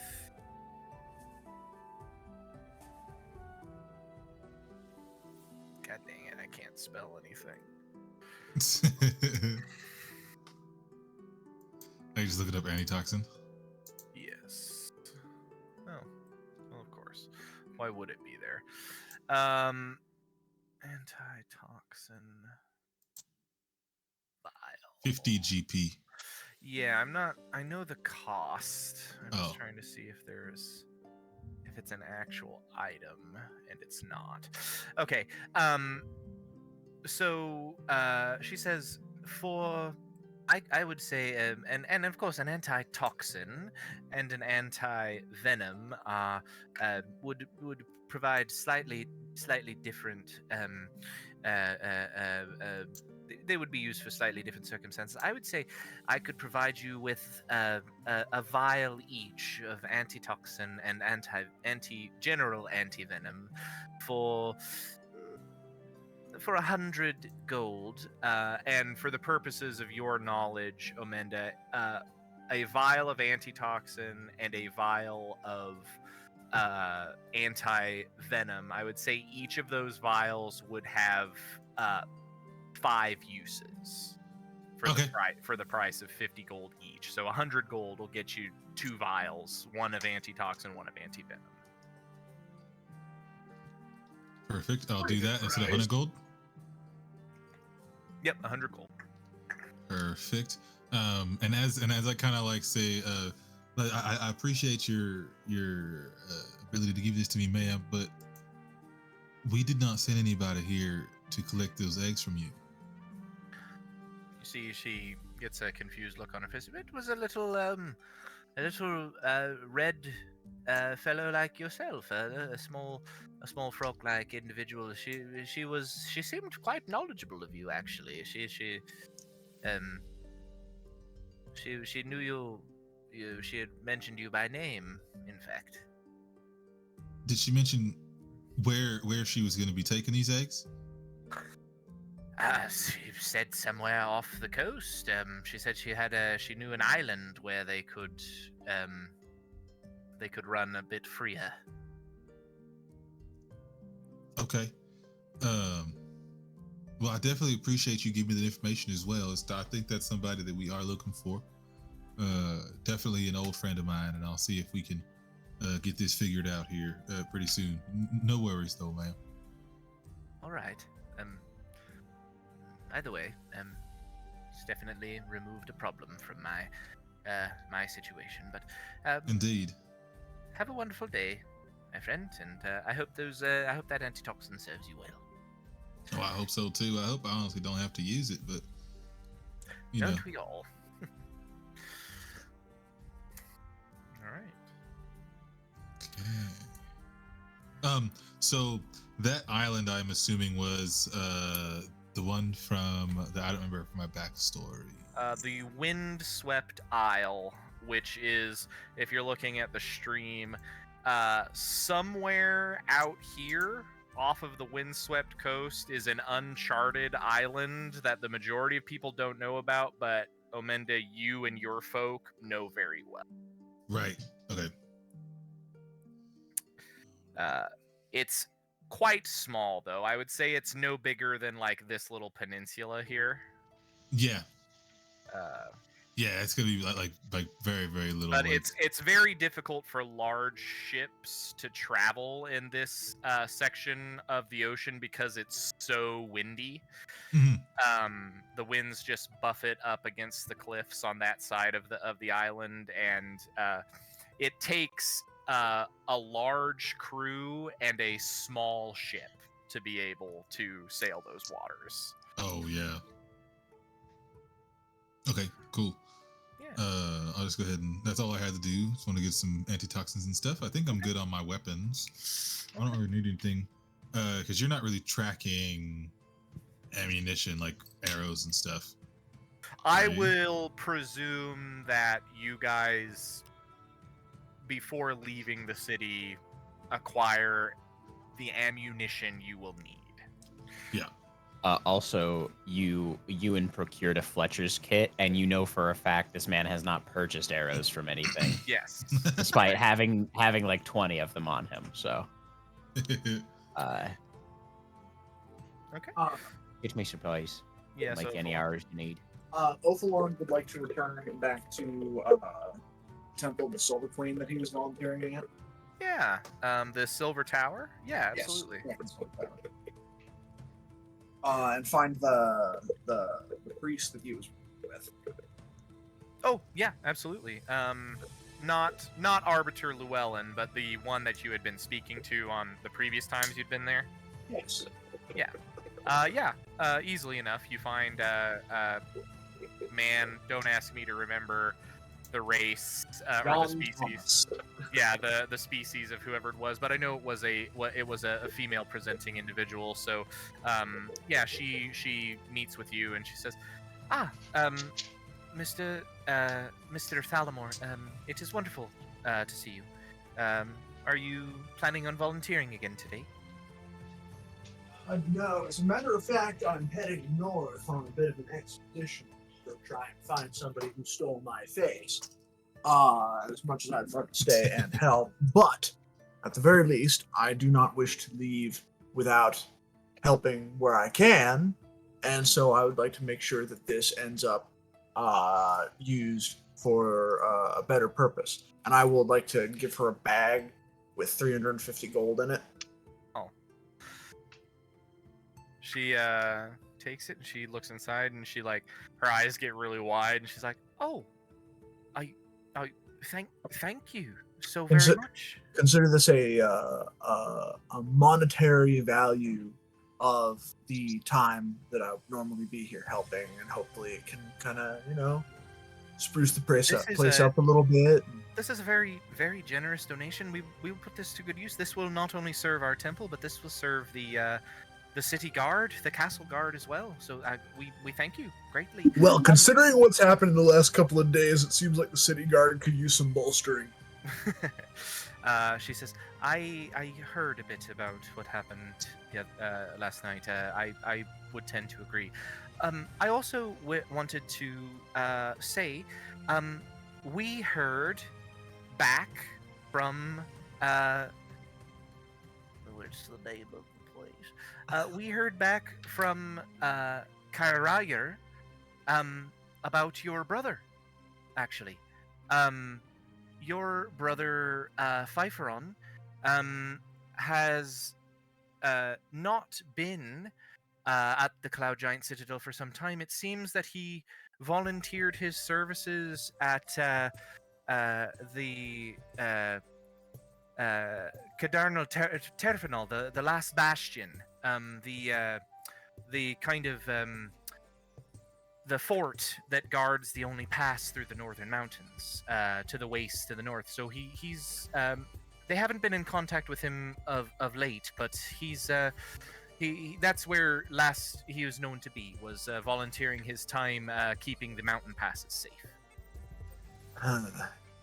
Well, And Travis, if you're looking at the map, Uh, it's right up. yeah, it's a little hard to tell because your stream's not super high quality.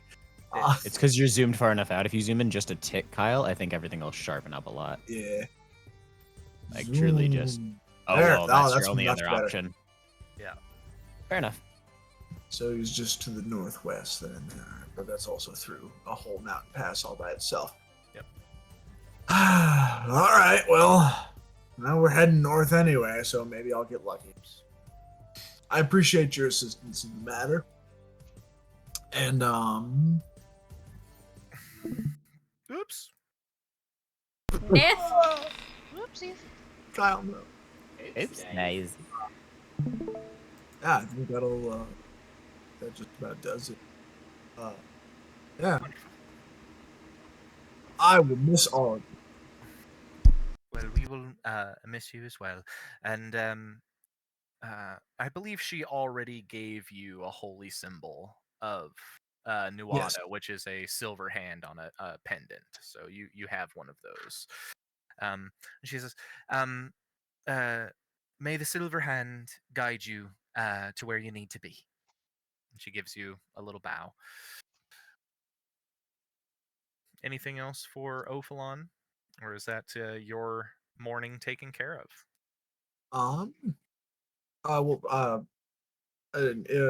Caitlin, did you want to interject for your character or for? For my character. Okay, I just want to make sure in case you need to say something. No, he as he kind of looks at the pen on his way out the door, he's like, being Ophalon, he thinks aloud to himself, wonder if I could get like a silver gauntlet, something. That a thing? And he's like, he's thinking, he's trying to think if he's heard of any places around here who might be able to do something like that or have something like that.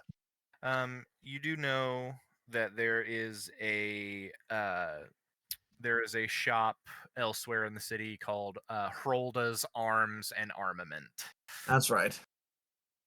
Yeah, or I'll go Arms check and it. Armor, I think. I'll go check there. Again, Um, entirely allowed to no for one sure. particular. Yeah, I mean, if you're just looking for a silver gauntlet, like made of actual silver or gilded in silver. Probably gilt and silver Okay. provide a little more protection, and literally just a gauntlet. Yeah, just one gauntlet. Yeah. Dope. If you've got 50 gold left, drop that 50 gold and you've got yourself a silvered gauntlet. It is Absolutely. it is steel, but it is has silver gilding and etchings into Hey, man, you can punch Hell ghosts yeah. with that. You can, in fact, punch ghosts with that.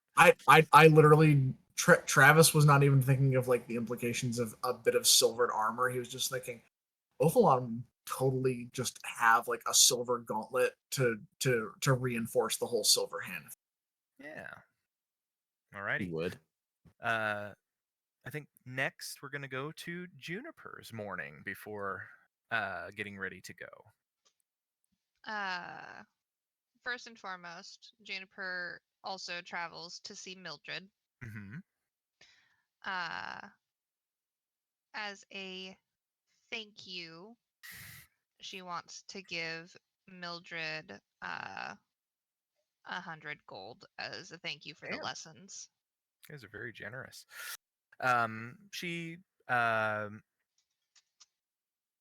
She accepts the money, but she says, "Oh, my dear, I'm." To tell the truth, it has been nice to have someone in the realm of an apprentice again. It's been quite some time since last I hosted one here. But for your troubles, I thank you for this, and I am it is entirely unnecessary, but I will also offer you this.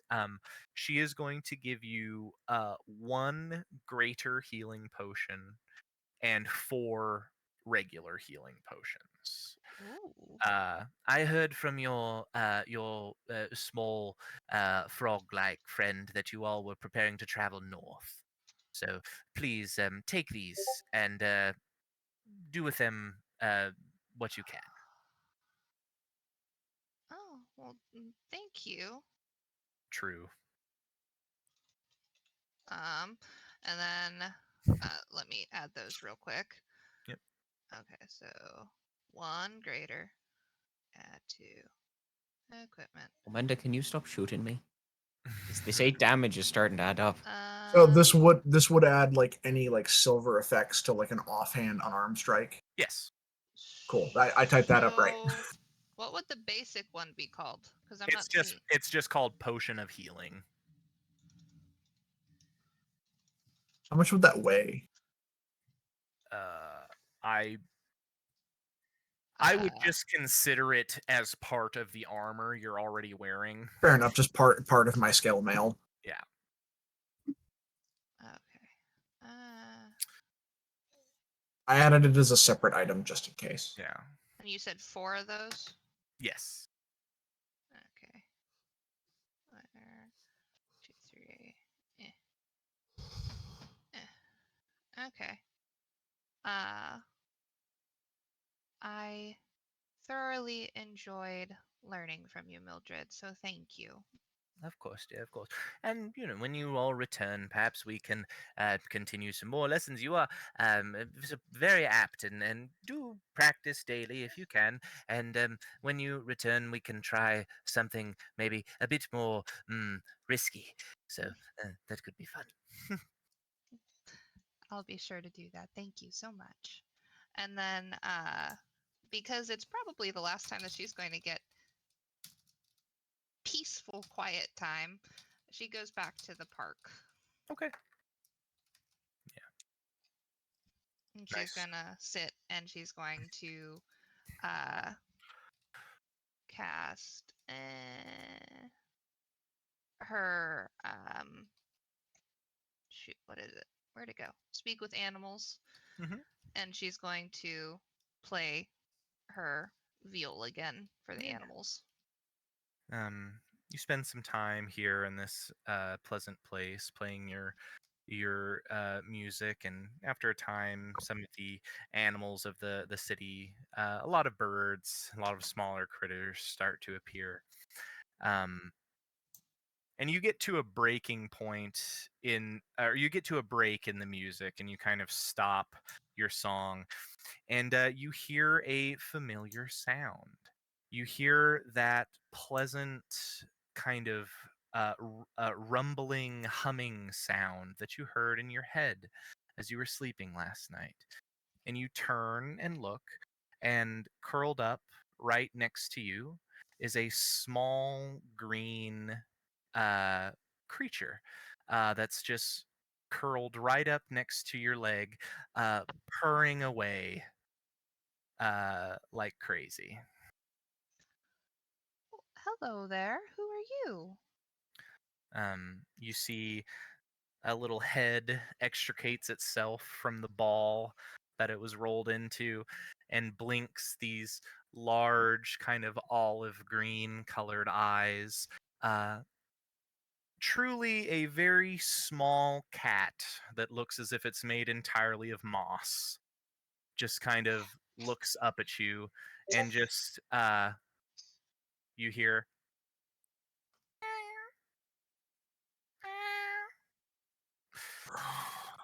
Even with my speak with animals? even with your speak with animals. Huh. It's a kitten. Well, hello, little guy. Where did you come from?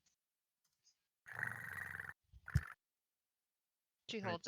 holds out her hand. It nuzzles into it. She picks it up. Oh. As you pick it up in your hands and get your face a little closer to it, it stretches out and it leans forward and it licks your nose. And as it does so, you see some of the moss on the top of its head begins to go into bloom, and it now has almost a little flower crown of blooming moss on the top of its head.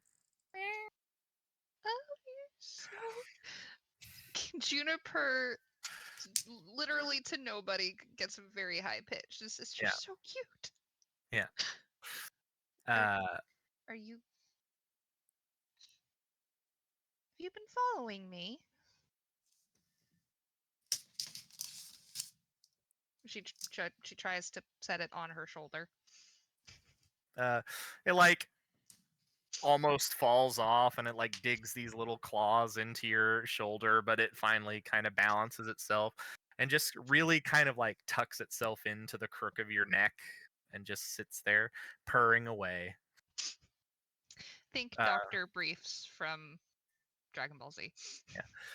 You have here in this pleasant grove playing your music and communing with the animals, have unknowingly cast a find familiar spell, and a familiar has been sent to you.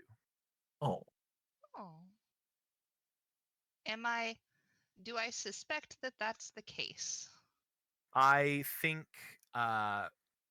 considering the sound of this creature's purring is very much the sound that you heard in your head last night, I think Juniper does pretty quickly figure that that's the case.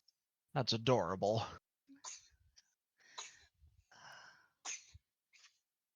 Alright. Juniper begins walking to return to the rest of the group, and as she does, she's just looking at this little thing tucked onto her shoulder. What do I call you?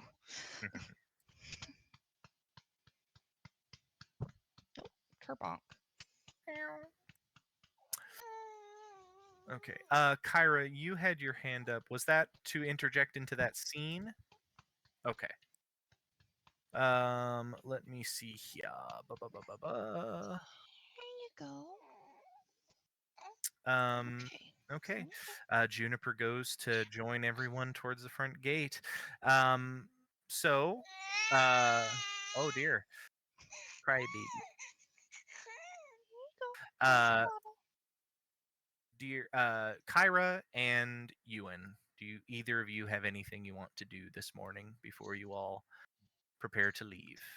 Kyra had her hand up first, so she might go first. Is that okay? Hmm? Is that okay? Yeah. Okay.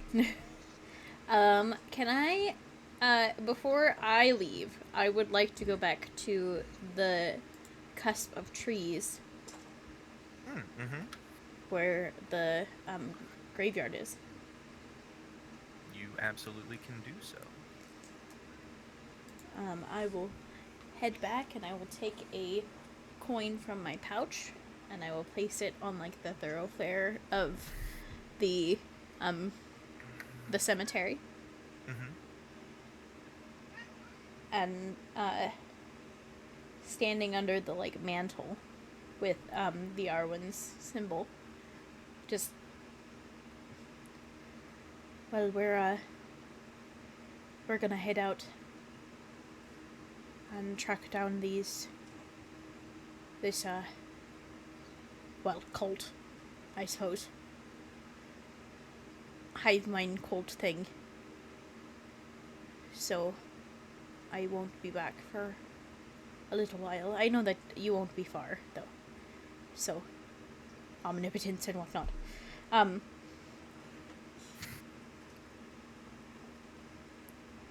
If you need me or need to tell me something pertinent,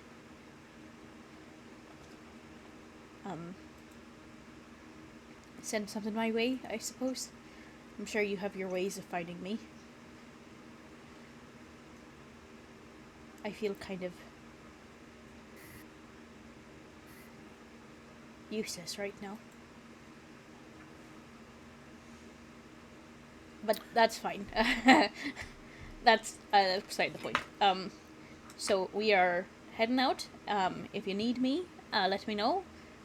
Send something my way, or do a little candle trick, I suppose. Yeah, yeah.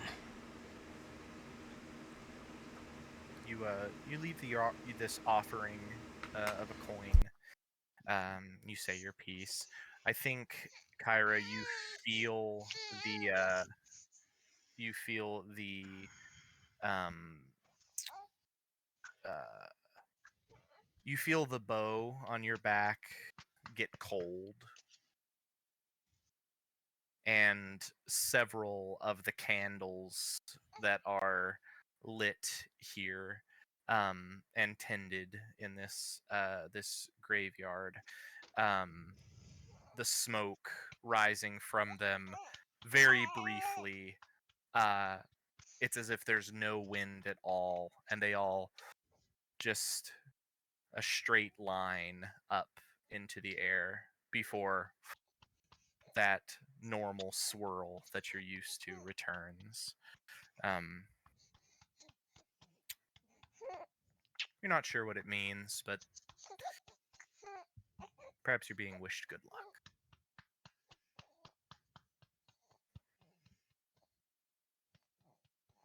All right.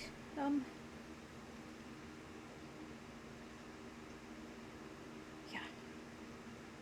Yes. And yeah, she will head out. Travis and I will be right back. This one needs to go lay down. Yeah. She just finished her bottle. And now it's time for her to actually go to sleep. Yeah. Do what you gotta do. Yep, yep. She's very cute. Thank you. And we will, in the rest of the preparations that need to be done before you all leave, Ewan, what do you get up to in the half a day, or in the 4 or 5 hours you have before noon? So Ewan tried to orient his meditation in such a way that he woke up as close to dawn as possible. As I still had like an extra 4 hours, even with all the shenanigans we did. For sure. And Ewan is going to make his way to the I forget what her name was. Let me check if I wrote it down in my notes. But the lady what asked and offered to sculpt me. That individual. Amazing. Grand artisan. I don't know. Poppy something or other. The Grand Artificer Poppy Ribbleyip of the temple. Poppy Ribbleyip. Yeah, the Temple of Lu, which is also known as the Artisan's Kiln. It is up in the kind of more the temples of the Divine Smith trio are all very close to one another. So there's the Hammer Forge of Govnu. There's the Temple of Life for Dian Sect, and then there's the artisan's kiln. And the artisan of the three of them, the artisan's kiln looks the least like a temple. It looks more actually like a school, Oh, interesting. like an I art have no school. idea what one of those are. Yeah. You just see a lot of people here doing art. It's Surely. a lot of not performance art, but physical art, crafting, sculpting, painting, drawing, um, and such things. And sat right in the center of the courtyard is a statue of a tall, lithe man with long hair. He has a spear in one hand, a shield in the other. Um, Even in this form of a statue, you can see the hand that is wrapped around the spear. The fingers are like oddly elongated on the hand, as he stands there, kind of looking very regal. And the only color that is on the statue is blue, blue pigmented, like woad that has been done as like designs of tattoos on any of the portions of the skin that are visible, that would be visible on the statue. The rest of it is all just solid granite. No color added. All right. I think Ewan is going to go up to the least occupied person he can immediately find. Yeah. In his immediate vicinity, whatever he interprets that to be, and he's Mhm. going to walk up to them and ask them if they know where Poppy Ripley is. Yeah. The first person you see that doesn't look super busy is, or like in the middle of anything, is this female Firbolg. She is not quite as tall as Phineas, but she has an, if possible, even larger set of glasses that she's wearing, and her braided hair that falls down her back is a vibrant, like lilac color. And you see she has just a little sketchbook out, and she seems to be drawing a still life sort of thing of some fruit. And you walk up to her, and she kind of looks down to you, and she says, "Oh well, hey there. How can I help you today, my friend?"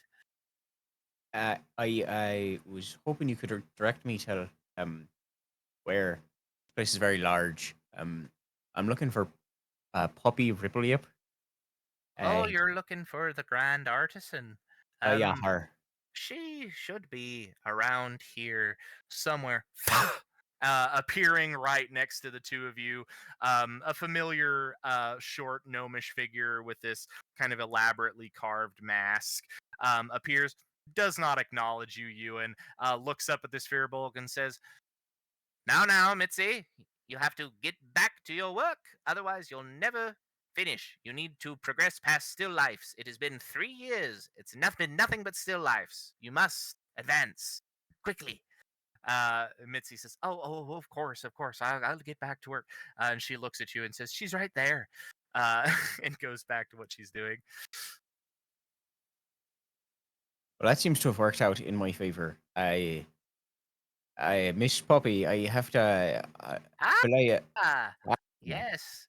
You are a familiar face. I never forget the faces that need to be sculpted. You've answered my request. Yes. I Do you have actually. time? That is what I came to discuss with you. Unfortunately, King Math has sent us on a bit of an errand of sorts. So I'll unfortunately be leaving the city here in a couple of hours.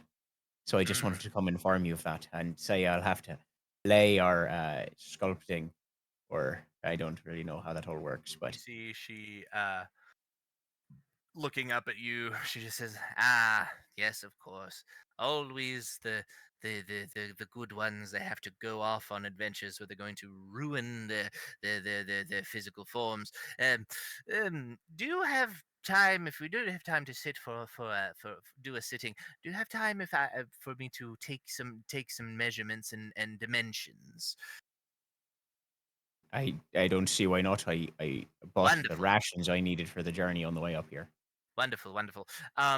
She spends about an hour with you, measuring what seems like every inch of, not like, she's not getting into your business, but she's measuring a lot of your face. You see she makes a lot of sketches of different angles of your face. She takes measurements of like your inseam and like how long your legs are, and does all this, and she writes all of it down, says, if we will get the basics of it done, and then when you return we'll be able to start adding some more detail.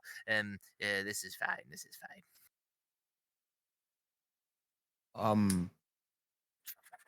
Yes. Right. How long do these normally take? Just out of Oh, I could get curiosity. if I put my mind to it, we could get it done in maybe between 5 and 7 sessions of 3 to 4 hours each. For like a Mostly, week? yeah, about a week. You are really only going to be needed for more of the detailing portions and of the posing at the beginning. But I'm going to do all of that with these measurements that I've taken. Get a good head start on it. So maybe by the time you return, maybe there's only needed for 2 to 3 sessions, 4 hours each. Well, I was just making sure it wasn't a very long process. That sounds like it'll be just fine.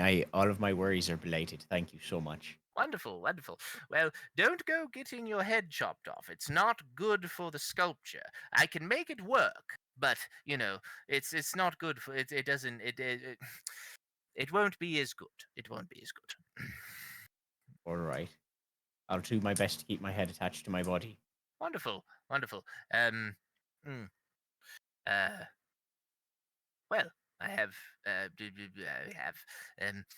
designs to start putting. I have a rather large block of granite. I'm going to start working away at it.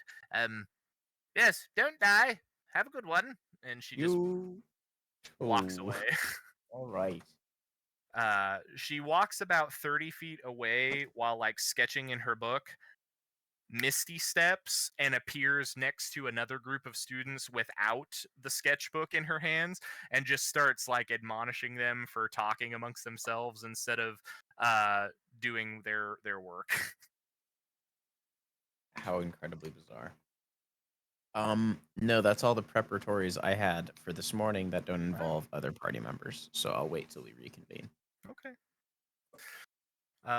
Then in that case, we're gonna take a little break until Travis and Kaylin get back. You can go ahead and pause the recording for a little bit. Everybody grab. Now I feel like I also had to convene and see if there's anything else. So now I just feel like I'm metagaming. Fucking Kyle. There'd be plenty of time, Ewan, if you wish to check out any other place. I mean, it surely is on the way. Oh, 100%. And if it isn't, I maybe just got a little lost. True. You want to head over to Smiley's Chest of Wonders? I would love to head over to Smiley's at some I point. do that as well. Sure. I'll meet my buddy Ophel on there. Oaf and what would happen is Ophalon would walk past it, run into you, and be like, "Hey, what are you doing?" "Well, I'm going here. Can I come with?" 100%. Like he would not have remembered to do that of his own accord. Absolutely not. I Right, yeah. I thought I'd need more time this morning, but I realized we really don't need anything. Like, you have the tent, and like I believe between Kyra and I, and probably the Lady Rhiannon, I don't think we really have to worry about any kind of food. Such short of that was really my only other concern. I've got everything else I need. To be fair, I don't think Juniper and Ophalon are aware of the mimic shop. We were in a cave. Oh, that's a good point. See, even more likely that Ophalon would have been like, "Wait, this place has Yeah. talking chairs." Amazing. There's like it's also got like a talking chest and like there's several pieces of talking furniture. All right, bet. Let's see it. I don't think they're. I think this is what they look like though. I think they're technically something else. I don't remember what they said though. It was a weird sort of name. Wonderful. Is the door open this day? This early? Yeah, you guys find you lead Ophalon over to the stretch of wall where a door is sometimes exists and sometimes does not. And see, yes, there is a door with an elaborate sign up top that says Smiley's Chest of Wonders. And there is a poster on the door of a blue-haired woman that just says wanted. Uh, um, from the previous time you were here. But yeah, the door is present. I will open the door. Wonderful. Truthfully, Juniper being one of the main people who would need the magic shop not going is hilarious. Yeah, it's pretty funny. She is wholeheartedly distracted by the moss kitten. Yeah. Hey man, honestly, more important. I'm gonna be honest. Like, I spent a lot of time on the Beltana Festival, getting and ensuring I spent a lot of time with the rabbit. I get it. That's true. It's an important thing. Let's see here. Yeah, you guys enter the shop. Ophalon, as you enter this space for the first time, you see etchings in the door frame that look suspiciously like teeth as you stride into the shop. The shop is as brilliantly ordained as it had been before. This time, with little prompting, the chest that is seated up on the counter opens, and the black pseudopod with a couple of like open white eyes on it kind of comes up and out and looks at you all and says, "Welcome to Smiley's Chest of Wonders. It's a pleasure to see you all." Oh, hey, that's a slightly familiar face. As the little pseudopod looks over to you, Ewan, and says, "And you brought a friend. Well, good. Business is business. What can I do you for?" We recently came into some what's it called again? What's the word for it? Ophalon? The stuff that the like the coins and shit. Yeah. What do you call that? Are you serious? Ophalon's brain is fucking fried right now looking at this goddamn thing. He's like, Ophalon. I really need your help here. And he Ewan reaches in and he holds up like a stack of like gold coins. These fucking things. Money. That. Say it again. Money. Well, I do happen to like money. As a matter of fact, I like money more than I like stuff. So I'm here to sell you this stuff and get it out of me. So, what would you like to? What are you looking for today? You just browsing? You want to find something interesting? What kind of things are you looking for? Interesting's cool. Yeah, I suppose we're in that market. I wouldn't know what to ask about, even if Interesting. So the catalog. Interesting. I can do. The chest closes, and you hear like a bunch of rattling around inside of it.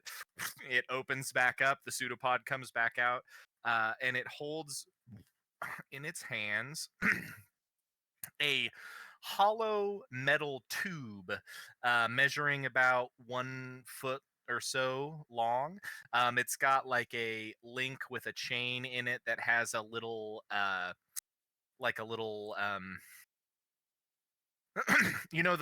the thing that is attached to the triangle in band that you strike it with that make the sound. The little stick. The little stick. It has one of those linked to it as well. And he pulls it out and he says, "This is a chime of opening. One little strike and a door or a lid or a lock that's nearby pops right open. It's a limited enchantment. It only works for a little while, but it's a pretty useful little thing. Um, as long as the lock isn't magical, opens pretty much anything. Um, that's kind of cool. Do you think Omendo would be offended if we got one of these? I mean, opening stuff's kind of his thing. He might appreciate it. You might appreciate Actually. it. You're right.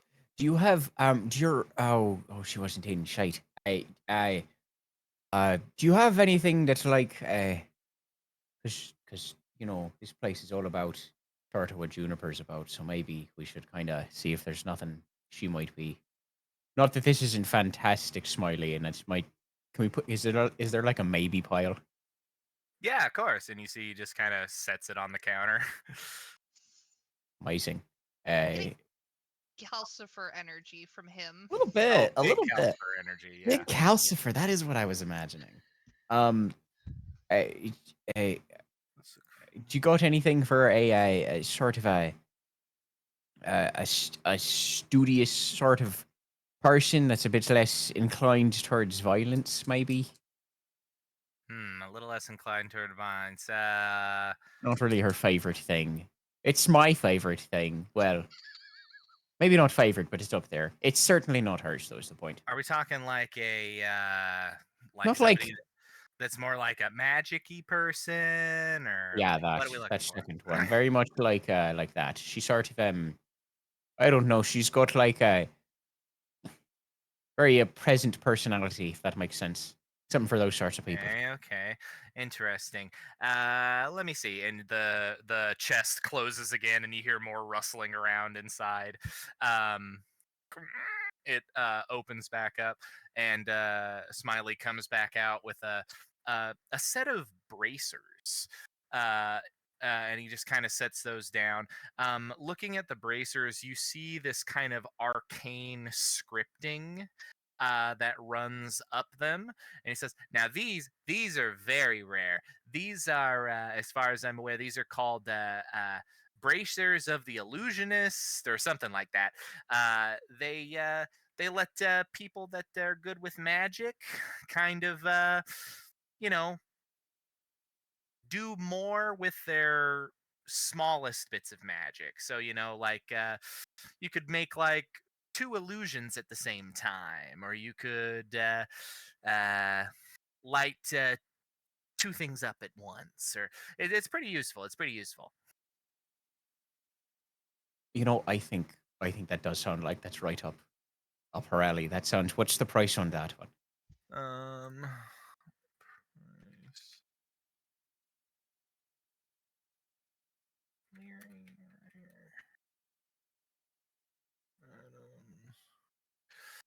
Oh, I mean, these are pretty expensive. These are really really handy, but they're pretty expensive. You're looking at about 10,000 gold. Hmm. Maybe after we catch that fugitive for you, we can discuss that sort of. Ah, sure. Maybe that's that's a little out Something of. maybe I you're looking. don't know. That sounds like a really big number, and I think that's more than the number of that I'm Oh, okay. holding on to. Maybe you're looking for something a little more on the Maybe your starter selection, if that right, makes right, sense. right. Let me see. And he closes the lid again. We'll get you Here's something, some. guys. Don't worry. Opens up again. He says, "How does your friend feel about things that grow?" Generally tends to like plants and animals, so yeah, positively, I believe. Then have I got a deal for you? He pulls out he holds a brown like leather bag that's just cinched with a leather cord, and he sets it down, and the little pseudopod pulls on the cord, and it falls open. It's just a bag of beans. Oh, I've seen some of these. I think Phineas gave me one. I've been sleeping in one of these for a while. Oh, yeah. I mean, There's these can do a super lot. about There's a these. lot of things that these can do. Oh, I think she's gonna love it. Cool. Yeah, I mean, uh Hold on. Just a bag of beans. How much can a bag of beans cost? $5? We gotta roll for how many beans are in the bag. 5. It's just a bag of beans, Michael. How much could it cost? It's a bag of 8 beans. 8 beans. And as such, I'm going to declare it as, Smiley says, these beans can do a little bit of this, a little bit of that. How about, I don't know. You want to call it 300? For 8 beans? Hey, these are beans Smiley. are pretty cool. Is Smiley trying to fleece me? Make an insight check. Amanda's taught me well. I know very few. I'm using a luck point. I am not failing on Smiley today. Oh god. Yeah, that's fair. Yeah, no, that's not happening. I'll roll low, but I'm not crit failing today. Yeah.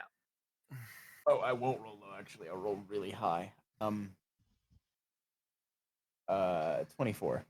24. Maybe a little bit. He might be up in the price a tiny bit, not much. Well, I do like you, Smiley. If you say these are good beans, I'm gonna take your word on it. Yeah.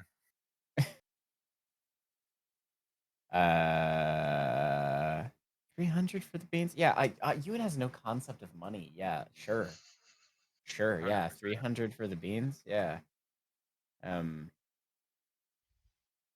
Maybe these will just be community beans. It's a lot for one person's gift. Doesn't matter so long as I got the money and you got the beans. that's entirely true. I'm going to add the beans to my backpack pile. Wonderful, wonderful. I'm going to subtract the gold from it. And he turns the pseudopod turns over to you, Ophalon, and says, "What about you, big guy? Got anything you're itching to get? Something interesting? Ideas? I can work with ideas."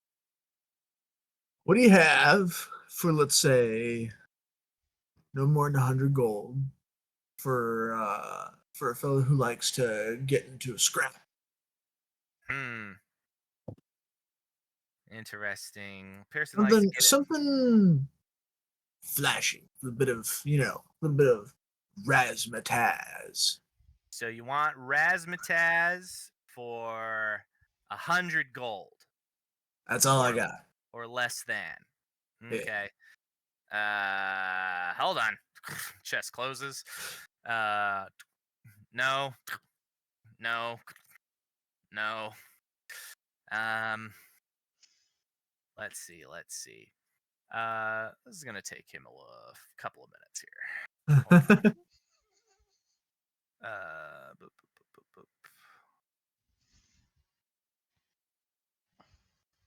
I gotta open a character sheet so I can see more items easily. Is Ophalon forgetting that he has more money?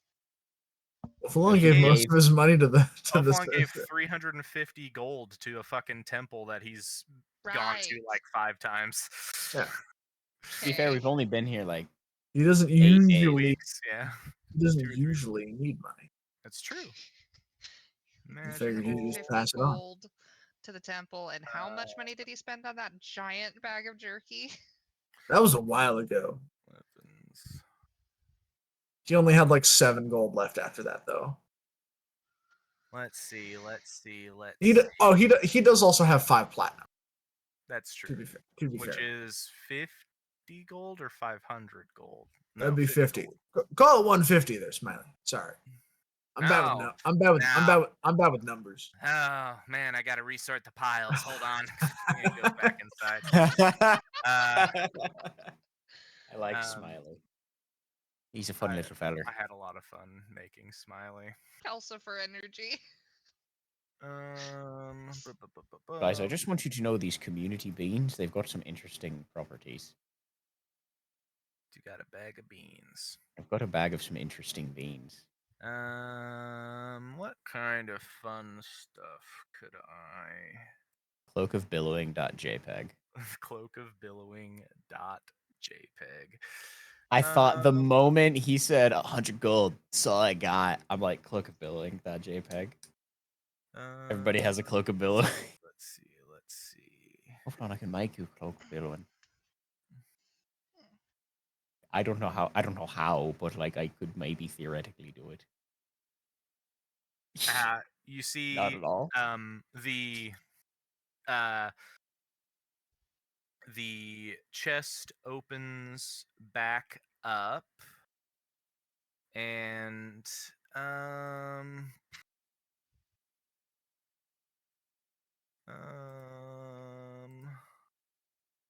damn.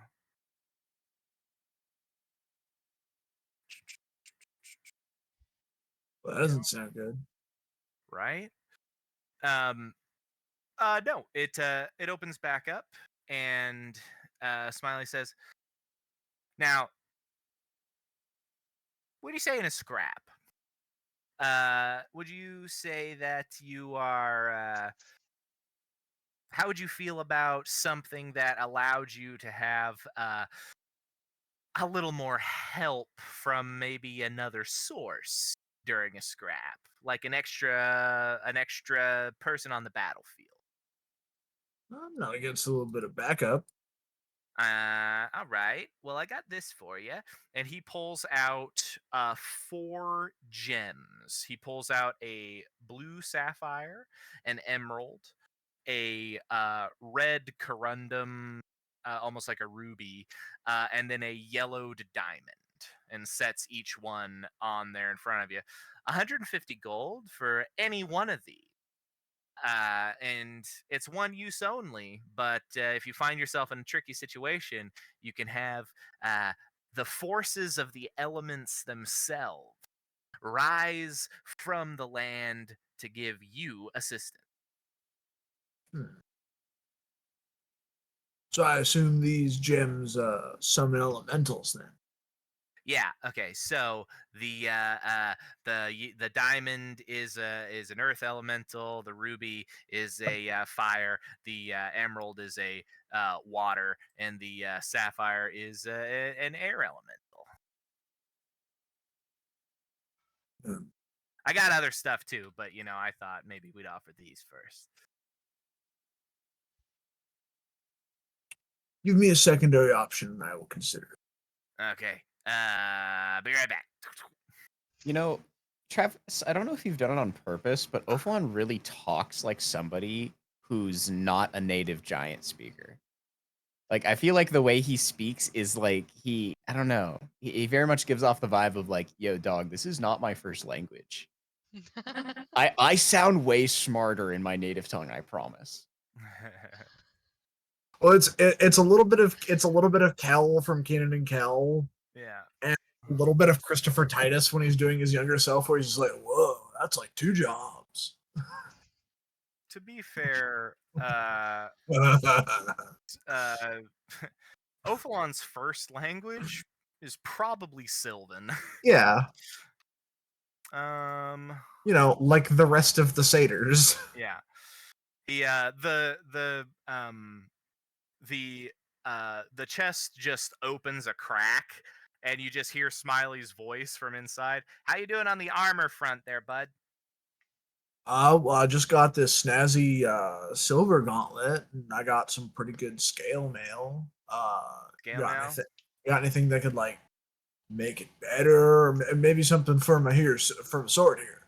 Yeah, you see the chest opens back up, and the pseudopod pokes out and looks at you and say, "Do you normally find yourself to be a little more clunky than your friends when you're trying to be more of in a sneaky situation?"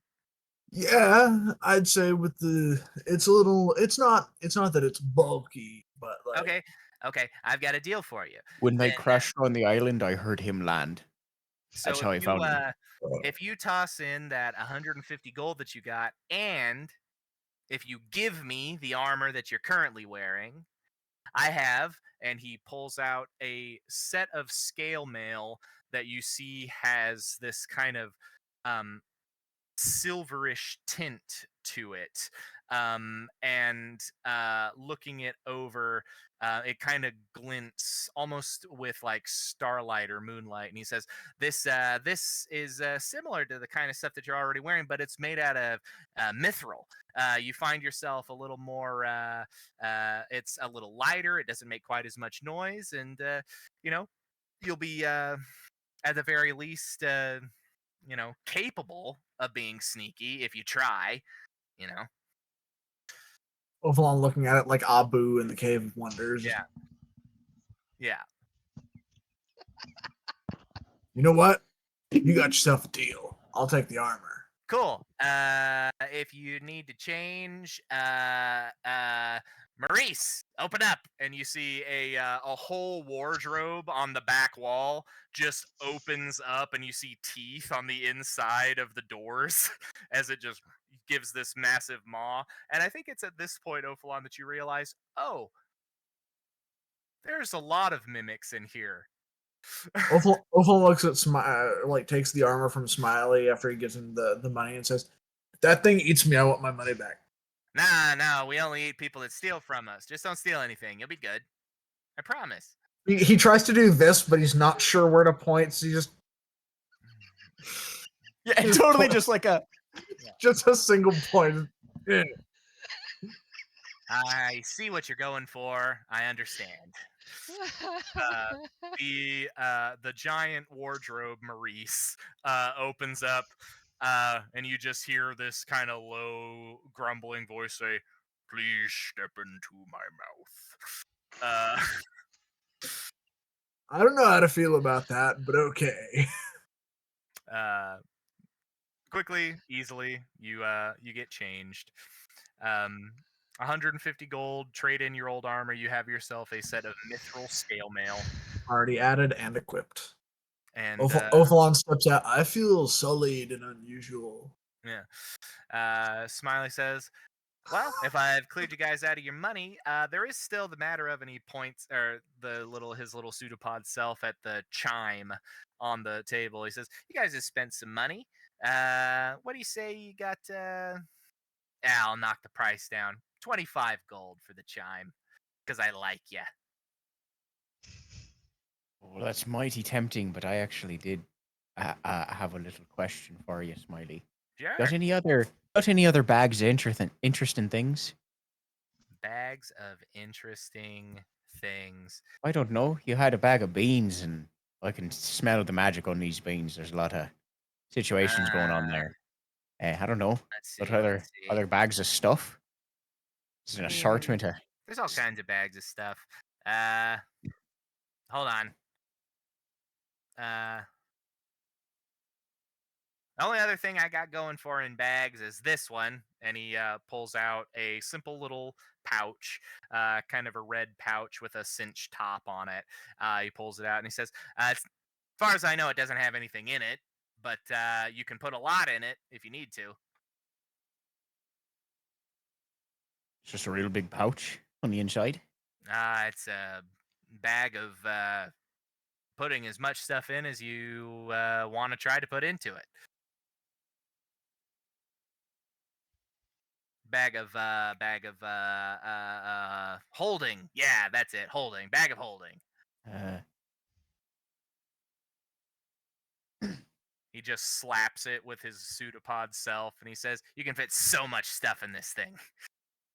You can fit more stuff than I can fit in me. And I can fit a lot in here." Oh, wow, that's well, yeah, that sounds really useful. How much is that? I'll buy the chime with it.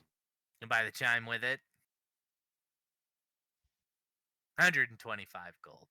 Wow. Yourself a deal, Smiley. Wonderful. Wonderful. Well, thank you.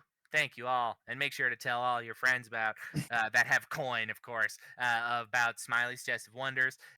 We are open when we're open. If you see the door, we're here. So, stop on by anytime. I will certainly be stopping by if I find any more of these fucking things. Wonderful. And and he kind of reabsorbs the bracers and like pulls them back in and says, and your friend that you might be a bit more akin to the magic-y stuff, just remember, I got these, and I do also work in trade. I prefer coin, but if you have something significant you want to trade, well, I can't say I'm all ears, but I'm all chest, so You're a fantastic creature, Smiley. I love what you're yeah, about. cool. Remember, don't steal anything, or we will eat you, and we won't feel bad about it.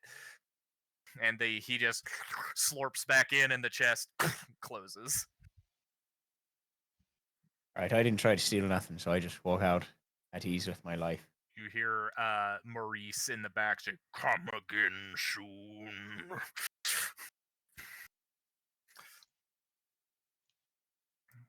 So, don't- Kyle, Yes, this is a used bag of holding, right? it's a bag of holding. Yeah. Mm-hmm. Good to know. Cool. Cool. Judging from what you have heard about Smiley and the fact that he once was him and his whole colony were at one point guarding some dickhead's treasure trove, probably a used bag of holding. Yeah.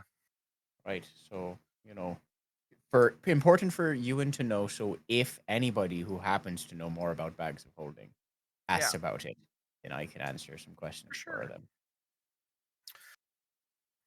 Juniper, you were going to say much something. stuff in here. Oh, just the whole shop of mimics just gives me Beauty and the Beast from hell vibes. Yes, you understand. Dude, I love it. I We- feel. Guys, I'm so happy. just Like Eddie. I spent a lot of time on the shops in Dinasundad, and I'm glad you like them. Oh yeah, I love the mimic shop. It's great. Fucking, we get outside of the shop and Ophalon just laughs at Ewan. What? You had to barter for a discount. I just didn't tell him how much money I had. I didn't tell him either. I didn't hold up all my money. I just gave him a wink. Sure. I already wanted the chime. You guys look behind you, and you hear a sound of like soft, almost chewing, and the door frame behind you just kind of shrinks and vanishes. Well, this is closed for the day. I wonder what he does with all the money. Think he eats it? Think he keeps him full? I don't know. I don't particularly know what mimics eat myself. So, People, oh. presumably. does that bag hold anything? Holds everything. I'm gonna try to stick my arm into the bag. I'm gonna just see how far in my hand goes. Like, do you think maybe all they the left something inside? All the way up to the shoulder. Well, I don't know. I don't feel anything in here. I don't really know how these. He didn't explain how it works, so I don't know. And he's just arm deep in the arm bag. deep in the bag, I don't really know how they work. Do I just like? I think you have to like think it. Oh, I don't know. I'm gonna You don't think know how to about. think? I'm gonna think about. I don't know. I guess we were talking about it a bunch recently. Probably a pile of money. I don't know. Is there any money in this bag? Feel a bunch of metallic objects appear in your hand. Oh my god, Ophalon, there's a bunch of stuff in here. This was a fucking steal. You pull. And I'm not gonna actually. I'm not Possibly gonna pull it out. literally. I'm just gonna drop it back into the bag and then pull my hand back out. Let's we should talk about this later. I don't think the street is to. Yes, you don't check out your loot in the street. That's valid. But it may be worth considering that if there was anything in the bag that he didn't know about, would he have considered that stealing? No. That sounds like a him problem. He didn't check the bag. See, it's a him problem until he decides that it is, and then he tries to eat. And then it's Well- your problem, dude. Well, he's the one who forgot to clean the bag out. That's not my. If he tries to eat me the next time I come in here, I'll just not get eaten. I don't know if mimics respect the rule of dibs. So Well, I feel like this isn't my first interaction with Smiley. He's a pretty up to standard guy. I feel like stealing would have been like when the pipe was on the table and you were changing and he was handing you the armor if I tried to put it in my pocket. That's like stealing. He sold me That's that. He fair. handed it to me. He's not like, oh wait, let me. How would I have known? I don't think we can call it stealing. that's Opalon. fair. I think you're overthinking it. We're walking and talking because Yeah, I've for sure. Yeah. taken up enough time. Some good Ophalon and you and bonding time. Omenda, what did you have for me? So I just had a question. Yeah. The door to this shop is just in a wall, Yeah. like a wall of the city, not like the wall of a building. Yeah. Is Dinas Undod just a big ass mimic? Oh, that section of wall is. That section of wall probably is whole ass mimic. Entire mimic wall. Just imagine the whole city just Yeah. like, no, fuck it, I'm done.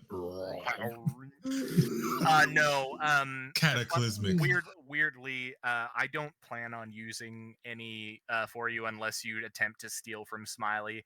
A mimic wall is actually a creature, and it's like a 15-foot tall, 20-foot wide section of a wall that is just an entire mimic. Lean up against a wall to rest. Yep, pretty much. Fuck yeah, B. Let's go. Amazing. Woo! Yeah, but some good old fashioned Ophalon and Ewan bonding time. As all of you. Oh, I should also ask Ewan. Did you want to ask Smiley about any other items you might have had on your person? I actually did, Kyle, and the Yeah. weed made me forget. Thank you, genuinely. Well, While Ophalon was changing, sure. I have a little he's- ring. Yeah, Smiley would have easily identified. Smiley knows 3 spells as a mimic. He Good knows for him. detect magic, he knows identify, and he knows a third spell of higher level that I'm not going to talk about right now. That's fair. He quickly identifies this ring as a ring of jumping. It requires attunement, but it allows the wearer to cast the jump spell at will on themselves It's on. as many times a day as they on. need to. It's on. We're all wearing just it. jumping now. I We have stole 3 that. jumpers. I stole that. I won't actually. Yeah, I'm wearing it. I'm totally Yeah. wearing it. I'm absolutely wearing it. It's Um, going on his left pinky. A spell that triples your jump distance. But yeah, you all find yourselves at the northern gate of Dinas Undod. The Lady Rhiannon is there astride a, for the first time that all of you are seeing it, not spectral, magnificent war horse. A beautiful roan horse with this mane and tail as red as Rhiannon's own hair. And she looks at all of you, and you see this lovely cart or wagon that has been set up for you. It has a canvas covering to keep out the elements. There are 2 draft horses set up front. There is plenty of room for all of you and your belongings. 2 people. In order for you all to fit comfortably while traveling, 2 people will have to sit at the front of the carriage, and the other 4 can sit in the back with the belongings. And you guys can switch out as much as you need. Yeah, that's how things are shaken out. Wants to drive the carriage with you and yeah. Oh, Mendel will Because drive I'm it. sitting up there. You kind of do the actual driving if you want, because I don't actually know how to drive stuff, but I'm sitting I up don't know there. how to drive them either. I only know how to drive boats. Yeah, the two of you sit up front. Everybody else clambers on in. Yeah, I'm good with animals. I think this is fine. Lady Rhiannon nods at all of you and looks over at the guards and raises her hand. They nod, and the gates begin to open, and you all set forth on a northward trek. First stop, likely to be, well, it's going to take, it's about 200 miles to Canal Dive and to the inland Salt Lake. So, it's going to be a bit of a journey. Buckle up, kids. And that's where we're going to end tonight. Dude,